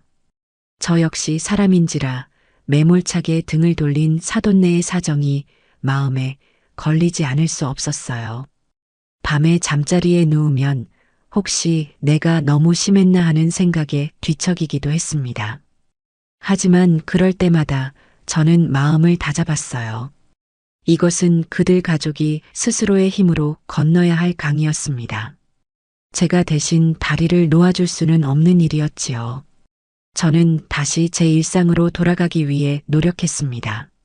아침에 일어나면 수진 양과 간단히 아침을 먹고 오전에는 새로 시작한 그림 그리기에 몰두했습니다. 붓을 잡고 하얀 도화지에 집중하고 있으면 복잡했던 마음이 차분하게 가라앉는 것을 느낄 수 있었어요. 제 그림은 여전히 서툴렀지만 하루가 다르게 색감은 깊어지고 선은 대담해졌습니다. 그것은 아마도 제 마음의 풍경이 그림에 고스란히 담기고 있기 때문일 겁니다. 일주일쯤 지났을까요? 평소와 다름없이 그림을 그리고 있는데 초인종이 울렸습니다. 택배 기사였습니다. 제게 온 택배라니 이상한 일이었습니다. 저는 무언가를 주문한 기억이 없었거든요. 현관문을 열자 커다란 상자 하나가 놓여 있었습니다. 보내는 사람의 이름에는 김지태라고 적혀 있었어요. 저는 상자를 거실로 가지고 들어와 조심스럽게 열어보았습니다. 상자 안에는 제가 평생 한 번도 본 적 없는 아주 고급스러워 보이는 전문가용 수채화 물감 세트와 다양한 크기의 붓, 그리고 두툼한 스케치북이 여러 권 들어 있었습니다. 그리고 그 위에는 작은 카드 한 장이 놓여 있었어요. 카드에는 아들의 서툰 글씨로 이렇게 적혀 있었습니다. 어머니의 새로운 취미를 응원합니다. 죄송해요. 그 짧은 글귀를 읽는 순간 제 눈시울이 뜨거워졌습니다. 아들이 보낸 것은 단순한 물감이 아니었어요. 그것은 아들이 처음으로 어머니 김연옥의 삶을 인정하고 존중한다는 표시였습니다. 항상 우리 엄마로서의 역할만을 강요하던 아들이 비로소 저를 독립된 한 사람으로 바라보기 시작했다는 증거였지요. 죄송해요라는 5글자에는 지난날의 모든 잘못에 대한 뒤늦은 후회와 진심이 담겨 있었습니다. 저는 새 물감 상자를 가만히 쓰다듬어 보았습니다. 영롱하게 빛나는 수십 가지의 색깔들이 마치 제게 말을 거는 것 같았어요. 이제는 더 다채롭고 아름다운 색으로 당신의 남은 인생을 채워나가시라고. 저는 그날 아들이 보내준 새 물감으로 처음으로 제 자화상을 그리기 시작했습니다. 거울에 비친 제 얼굴의 주름 하나하나를 정성껏 그려 넣었어요. 그것은 더 이상 슬픔과 체념의 흔적이 아니었습니다. 70평생의 세월을 꿋꿋하게 버텨온 자랑스러운 훈장과도 같았지요. 그리고 또 며칠이 지났습니다. 이번에는 며느리 서연이에게서 전화가 걸려왔습니다. 저는 심호흡을 한번 하고 전화를 받았습니다. 수화기 너머로 들려오는 며느리의 목소리는 한없이 작고 떨리고 있었어요. 어머니, 저 서연이에요. 그래. 저 그동안 정말 죄송했어요. 서연이는 한참을 흐느끼느라 말을 잇지 못했습니다. 저는 아무 말 없이 며느리가 마음을 추스를 때까지 조용히 기다려 주었습니다. 한참 만에야 서연이는 울음 섞인 목소리로 말을 이어갔습니다. 제가 너무 철이 없었어요, 어머니. 제 입장만 생각하고 제 부모님 힘든 것만 생각하고 어머니 마음은 조금도 헤아리지 못했어요. 어머니 집을 저희 마음대로 창고처럼 쓴 것도 약속 어기고 어머니께 상처 드린 것도 나중에는 막말까지 했던 것도 정말 면목이 없고 죄송해요. 그것은 제가 며느리에게 처음으로 듣는 진심 어린 사과였습니다. 변명도 핑계도 없는 자신의 잘못을 온전히 인정하는 깨끗한 사과였어요. 저희 부모님 지금은 오빠 친구가 운영하는 작은 원룸텔에 잠시 머물고 계세요. 그리고 저희도 지금 사는 집 정리하고 보증금 빼서 부모님 작은 집이라도 얻어드리려고 알아보고 있어요. 힘들지만 저희 힘으로 한번 해보려고요. 며느리의 말을 들으며 저는 그 짧은 시간 동안 아이가 한 뼘 더 성장했다는 것을 느낄 수 있었습니다. 시련은 사람을 힘들게도 하지만 때로는 이렇게 성숙하게도 만드는 법이지요. 그래, 힘들겠구나. 고생이 많겠다. 제 나직한 위로에 며느리는 또다시 울음을 터뜨렸습니다. 어머니, 저희가 정말 잘못했어요. 용서해 주세요. 용서할 것까지야. 너희도 이번 일로 많은 것을 배웠으리라 생각한다. 사람 사는 게 다 그런 거다. 넘어지고 깨지면서 배우고 또 한 걸음 나아가는 거지. 너무 자책만 하지는 말거라. 저는 따뜻하지만 여전히 어느 정도의 거리를 둔 목소리로 며느리를 달랬습니다. 쉽사리 괜찮다, 다 용서한다고 말할 수는 없었어요. 용서는 말이 아니라 앞으로의 시간 속에서 그들의 변화된 행동을 보며 천천히 이루어져야 하는 것이었으니까요. 그날의 통화는 어색하지만 진솔한 분위기 속에서 끝이 났습니다. 전화를 끊고 나서 저는 창가에 놓인 작은 화분에 물을 주었습니다. 얼마 전 수진 양이 선물한 난초였는데 앙상하던 가지 끝에 어느새 작은 꽃망울이 맺혀 있었어요. 우리 관계도 저 꽃망울처럼 혹독한 겨울을 이겨내고 다시 아름다운 꽃을 피울 수 있을까? 그런 생각을 잠시 해보았습니다. 그 주 주말 아들에게서 다시 전화가 왔습니다. 이번에는 아주 조심스럽고 정중한 목소리였어요. 어머니, 저 지태입니다. 혹시 다음 주 토요일 저녁에 시간 괜찮으세요? 왜 그러니? 어머니께 식사 대접하고 싶어서요. 서연이랑 저랑 셋이서요. 어머니 좋아하시는 한정식 집으로 예약해 놓겠습니다. 이번에는 정말 저희 셋이서만 먹는 겁니다. 꼭이요. 아들은 정말 저희 셋이서만이라는 말을 여러 번 강조했습니다. 그것은 과거의 잘못을 되풀이하지 않겠다는 굳은 다짐처럼 들렸어요. 저는 잠시 망설였습니다. 아직 마음의 준비가 완전히 된 것은 아니었거든요. 하지만 언제까지고 이렇게 담을 쌓고 살 수는 없는 노릇이었습니다. 변화는 이미 시작되었고 저는 그 변화에 응답해 주어야 할 의무가 있었습니다. 그래, 그러자꾸나. 제 짧은 승낙에 수화기 너머의 아들이 안도의 한숨을 내쉬는 것이 느껴졌습니다. 약속을 정하고 전화를 끊은 뒤 저는 옷장으로 다가갔습니다. 그리고는 가장 안쪽에 걸어두었던 단 한 번도 입고 나가지 못했던 그 연보라색 블라우스를 꺼내 들었어요. 먼지를 털어내고 다시 한번 몸에 대어 보았습니다. 이제는 이 옷을 입고 나갈 수 있을 것 같았습니다. 과거의 상처와 아픔을 상징했던 이 옷이 이제는 새로운 시작과 화해를 위한 옷이 되어줄 것이라고 믿고 싶었습니다. 약속한 토요일 저녁, 저는 낮에 미용실에 들러 단정하게 머리를 손질하고 오랫동안 옷장 속에 잠들어 있던 연보라색 블라우스를 꺼내 입었습니다. 처음 이 옷을 샀을 때의 설렘과는 다른 차분하고 담담한 마음이었어요. 거울 앞에 선 제 모습이 낯설지 않았습니다. 지난 몇 달간의 시간은 제 외모뿐만 아니라 내면까지도 단단하게 만들어준 듯 했습니다. 아들은 약속 시간보다 10분이나 일찍 집 앞에 도착했습니다. 차에서 내린 지태와 서연이는 저를 보자 깍듯하게 허리를 숙여 인사했어요. 특히 며느리 서연이는 예전의 화려하고 도도한 모습 대신 수수하고 단정한 옷차림에 무척이나 조심스러운 태도를 보였습니다. 차를 타고 식당으로 가는 내내 어색한 침묵이 흘렀습니다. 아들은 운전에만 집중했고 며느리는 무릎 위에 놓인 두 손만 만지작거렸어요.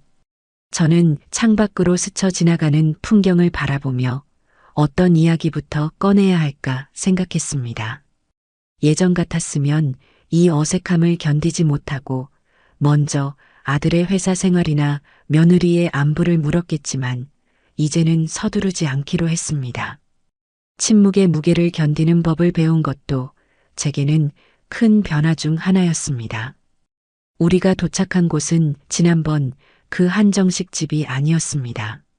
아들은 일부러 그곳을 피한 듯 조용하고 아늑한 분위기의 다른 식당을 예약해 놓았더군요. 그 작은 배려가 제게는 고맙게 느껴졌습니다. 우리는 창가 자리에 안내를 받았습니다. 주문을 하고 음식이 나오기를 기다리는 동안에도 어색함은 쉽게 가시지 않았어요. 먼저 침묵을 깬 것은 의외로 저였습니다. 하지만 저는 과거의 일을 들추거나 그들을 추궁하는 대신 전혀 다른 이야기를 꺼냈습니다. 요즘 내가 그림을 그린단다. 제 말에 아들 내외는 기다렸다는 듯 고개를 들고 제 얼굴을 바라보았습니다. 수진 양이 가르쳐 주어서 시작했는데 이게 여간 재미있는 게 아니야.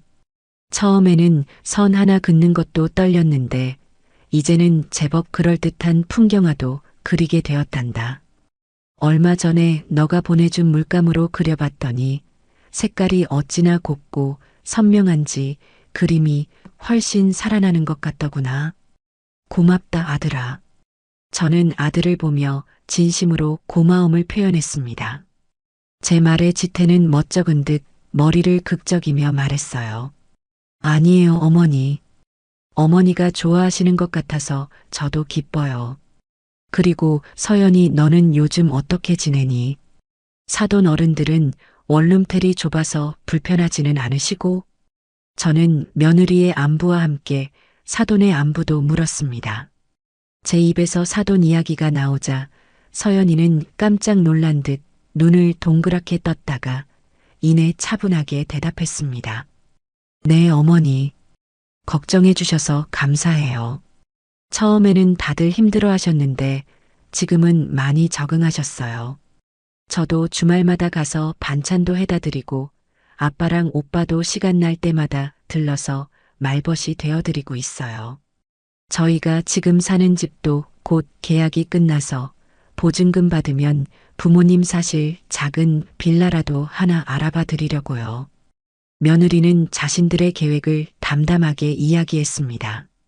그 목소리에는 더 이상 누군가에게 의지하려는 나약함 대신 스스로의 힘으로 어려움을 헤쳐나가려는 굳은 의지가 담겨 있었어요. 저는 조용히 고개를 끄덕였습니다. 그렇게 저의 새로운 일상과 그들의 새로운 계획에 대한 이야기가 오가면서 식사 자리의 분위기는 조금씩 부드러워졌습니다. 우리는 더 이상 과거의 상처를 들추지 않았습니다. 대신 각자의 자리에서 꿋꿋하게 자신의 삶을 살아내고 있는 현재의 모습에 대해 이야기했어요. 아들 내외는 처음으로 어머니 김연옥의 이야기에 진심으로 귀를 기울였고 저 또한 아들 내외가 아닌 한 사람의 성인으로서 어려움을 마주하고 있는 김지태와 이서연의 모습을 보게 되었습니다. 식사를 마치고 집으로 돌아오는 차 안에서 아들 지태가 먼저 입을 열었습니다. 어머니, 오늘 정말 감사했습니다. 그리고 다시 한번 죄송합니다. 저희가 정말 어리석었어요. 어머니의 집을 그리고 어머니의 시간을 저희 마음대로 할 수 있는 거라고 착각하고 살았습니다. 옆에 앉아있던 서연이도 조용히 고개를 끄덕였습니다. 맞아요, 어머니. 저희는 어머니를 독립된 한 사람으로 존중해드리지 못했어요. 항상 저희가 필요할 때 그 자리에 있어주는 존재로만 생각했어요. 저희의 이기심이 어머니께 얼마나 큰 상처를 드렸는지 이제야 조금 알 것 같아요. 저는 조용히 그들의 사과를 들었습니다. 그리고는 집 앞에 차가 멈추자 차에서 내리기 전에 마지막으로 제가 하고 싶었던 말을 전했습니다. 너희는 내게 세상에서 가장 소중한 아들이고 며느리다. 그 사실은 앞으로도 절대 변하지 않을 거야. 하지만 이제는 우리 서로의 삶을 존중하는 법을 배워야 한다. 이 집은 내 삶의 공간이고 내 인생은 온전히 내 것이라는 걸 너희가 기억해줬으면 좋겠다. 저는 두 아이의 눈을 차례로 바라보며 말을 이었습니다. 앞으로는 서로에게 당연한 존재가 되지 말자. 도움이 필요하면 정중하게 부탁하고 고마운 일이 있으면 진심으로 표현하고 그렇게 서로를 독립된 인격체로 존중하며 지내는 것. 그것이 내가 너희에게 바라는 새로운 가족의 모습이다. 제 말에 아들 내외는 말없이 고개를 끄덕였습니다. 그들의 눈에는 눈물이 살짝 고여 있었지만 그것은 더 이상 절망이나 억울함의 눈물이 아니었습니다. 새로운 관계에 대한 희망과 다짐의 눈물처럼 보였어요. 그날 밤 저는 집으로 돌아와 오랫동안 그리고 있던 자화상을 완성했습니다. 그림 속에 저는 연보라색 블라우스를 입고 창가에 앉아 희미하게 미소 짓고 있었어요. 제 뒤로는 따스한 햇살이 쏟아져 들어오고 있었지요. 저는 완성된 그림을 거실벽 가장 잘 보이는 곳에 걸었습니다. 그때 제 휴대전화가 짧게 울렸습니다. 아들이 보낸 사진 메시지였습니다. 사진 속에는 지태와 서연이가 작은 원룸텔 방에서 사돈 내외와 함께 환하게 웃고 있는 모습이 담겨 있었어요. 좁고 초라한 공간이었지만 네 사람의 표정은 그 어느 때보다 행복해 보였습니다. 사진과 함께 짧은 글이 도착했습니다. 어머니, 저희도 저희 힘으로 잘 살아볼게요. 지켜봐 주세요. 저는 그 사진을 보며 조용히 미소 지었습니다. 서둘러 답장을 보내는 대신 그림 그리다 만 찻잔을 들고 창가로 다가가 밤하늘을 바라보았어요. 제 마음은 더할 나위 없이 평화로웠습니다. 저는 제 공간과 삶의 주도권을 되찾았고 자식들과는 이전과는 비교할 수 없을 만큼 건강하고 성숙한 관계를 만들어갈 첫걸음을 내디뎠습니다. 제 인생의 캔버스는 이제 막 가장 따뜻하고 희망적인 색으로 채워지기 시작한 것입니다. 시간은 강물처럼 흘러 어느덧 혹독했던 겨울이 지나고 창밖 목련나무에 희끗희끗 꽃망울이 맺히는 봄이 찾아왔습니다. 제 삶에도 그리고 우리 가족의 관계에도 그 사이 많은 변화가 있었어요. 가장 큰 변화는 더 이상 주말이 오는 것을 두려워하지 않게 되었다는 점입니다. 예전에는 혹시나 아들 내외가 예고 없이 들이닥칠까 혹은 이번 주에는 아무런 연락도 없이 지나갈까 하는 생각에 마음 졸이곤 했지만 이제는 온전히 저만의 시간을 평화롭게 즐길 수 있게 되었거든요. 지난 설날에는 수진 양과 함께 거실에 둘러앉아 만두를 빚었습니다. 고소한 두부와 아삭한 숙주를 버무려 소를 만들고 얇은 만두피에 정성껏 복을 담아 빚는 동안 우리는 끊임없이 웃고 이야기했어요. 수진 양은 자기 고향에서는 만두를 이렇게 빚는다며 특이한 모양을 알려주었고 저는 제가 시어머니에게서 배운 전통 방식의 만두 모양을 가르쳐 주었습니다.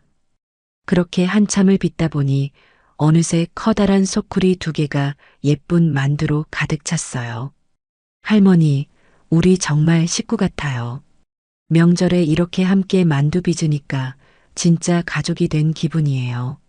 수진 양의 말에 제 마음이 따뜻해졌습니다. 피를 나누지는 않았지만 서로를 존중하고 아껴주는 마음만 있다면 어디서든 새로운 가족이 될 수 있다는 것을 저는 수진 양을 통해 배우고 있었어요. 우리는 그날 저녁 갓 쪄낸 만두로 떡만둣국을 끓여 먹으며 소박하지만 더없이 행복한 명절을 보냈습니다. 아들 내외는 명절 당일 오전에 잠시 들렀습니다. 오기 전날 아들은 제게 미리 전화를 걸어 어머니, 내일 오전에 잠깐 찾아뵈어도 괜찮을까요? 하고 정중하게 허락을 구했어요. 이제 그들은 불쑥 찾아오는 법이 없었습니다. 그 작은 변화가 우리 사이에 얼마나 중요한 존중의 벽돌이 되어주는지 아이들도 깨달아가고 있는 듯 했습니다. 그들은 예전처럼 비싼 선물 세트 대신 정성이 담긴 작은 선물들을 가지고 왔어요. 아들은 제 어깨와 허리에 좋다는 안마기를, 며느리는 예쁜 색깔의 털실과 뜨개 바늘을 제게 내밀었습니다. 어머니, 그림 그리시다 보면 어깨 아프실 것 같아서요. 이걸로 틈틈이 풀어주세요. 어머니 뜨개질 솜씨 좋으시잖아요. 심심하실 때 하시라고 예쁜 색으로 골라봤어요. 더 이상 쓸모없는 물건들을 제 집에 떠맡기는 것이 아니라 저의 취미와 건강을 진심으로 생각하고 골랐다는 마음이 고스란히 전해져 와 코끝이 찡해졌습니다. 저는 아이들에게 고맙다고 말하며 수진 양과 함께 빚은 만두를 커다란 봉지에 가득 담아주었어요. 사돈댁에도 꼭 가져다 드리라고 덧붙이면서요. 그날 이후로도 우리 관계는 조용하지만 단단하게 새로운 형태를 갖추어 갔습니다. 저는 동네 문화센터에서 운영하는 노인 수채화 교실에 등록했어요. 그곳에서 저와 비슷한 연배의 새로운 친구들을 사귀게 되었습니다. 우리는 함께 그림을 그리고 가끔은 근처 공원으로 스케치 여행을 떠나기도 했습니다. 그림이라는 새로운 세상은 제게 낡고 외로운 노년 대신 활기차고 배움이 가득한 제2의 청춘을 선물해 주었어요. 그러던 어느 주말 오후 아들에게서 전화가 왔습니다. 거실에 쌓아두었던 자신들의 짐을 드디어 가져가겠다는 것이었어요. 작은 용달차를 불렀으니 잠시만 시간을 내어달라고 하더군요. 저는 그러라고 했습니다. 드디어 저 묵은 짐들이 제 집을 떠나게 된다는 생각에 속이 다 시원했습니다. 약속한 시간에 도착한 아들과 며느리는 작업복 차림이었습니다. 두 사람은 군소리 없이 거실 한쪽을 차지하고 있던 20개가 넘는 박스들을 묵묵히 용달차로 옮기기 시작했어요. 저는 그 모습을 지켜보며 아무 말도 하지 않았습니다. 그것은 그들이 스스로의 과거를 정리하는 의식과도 같았으니까요. 마지막 상자까지 모두 싣고 난 뒤 땀으로 흠뻑 젖은 아들이 제 앞에 서서 말했습니다. 어머니, 그동안 저희 짐 때문에 정말 답답하셨죠? 진작 가져갔어야 했는데 정말 죄송합니다. 아니다. 이제라도 가져가니 내 속이 다 후련하구나. 너희도 이제야말로 진짜 독립을 한 셈이니 앞으로는 홀가분한 마음으로 너희 살림 잘 꾸려나가거라. 제 말에 아들과 며느리는 희미하게 웃어 보였습니다. 짐들이 사라진 거실은 눈에 띄게 넓고 환해 보였어요. 마치 제 마음속을 짓누르던 마지막 응어리까지 함께 실려나간 기분이었습니다. 그들이 돌아가고 난 뒤 저는 텅 빈 거실 한가운데 한참 동안이나 서 있었습니다. 집은 고요했지만 더 이상 외롭지 않았어요. 옆방에서는 수진 양이 그림 그리는 소리가 희미하게 들려왔고 창밖에서는 이제 막 세상을 향해 피어나는 봄꽃들의 향기가 실려 들어왔습니다. 저는 거실벽에 걸린 제 자화상을 가만히 올려다보았습니다. 그림 속에 저는 연보라색 블라우스를 입고 희미하게 미소 짓고 있었지요. 저는 깨달았습니다. 진정한 행복은 누군가에게 기대거나 희생을 강요해서 얻어지는 것이 아니라는 것을요. 오롯이 나 자신으로 바로 서서 내 삶의 주인이 될 때 비로소 찾아오는 것이었습니다. 나를 존중할 줄 아는 사람만이 타인과 건강한 관계를 맺을 수 있는 법입니다. 저는 이제 더 이상 아들에게 모든 것을 거는 어머니가 아닙니다. 그림을 그리고 새로운 친구들을 만나고 좋은 이웃과 함께 소소한 일상을 나누는 그저 평범한 사람 김현옥일 뿐입니다. 그리고 그것이 얼마나 소중하고 값진 이름인지를 이제는 알고 있어요. 앞으로 제게 어떤 날들이 펼쳐질지는 아무도 모릅니다. 하지만 한 가지는 분명합니다. 저는 이제 두려워하지 않을 겁니다. 제 손에는 세상을 그릴 수 있는 붓이 들려 있고 제 마음속에는 그 어떤 시련도 따뜻하게 녹여낼 수 있는 온기가 가득하니까요. 저는 그렇게 제 인생의 가장 아름다운 봄날을 기쁘게 맞이하고 있습니다.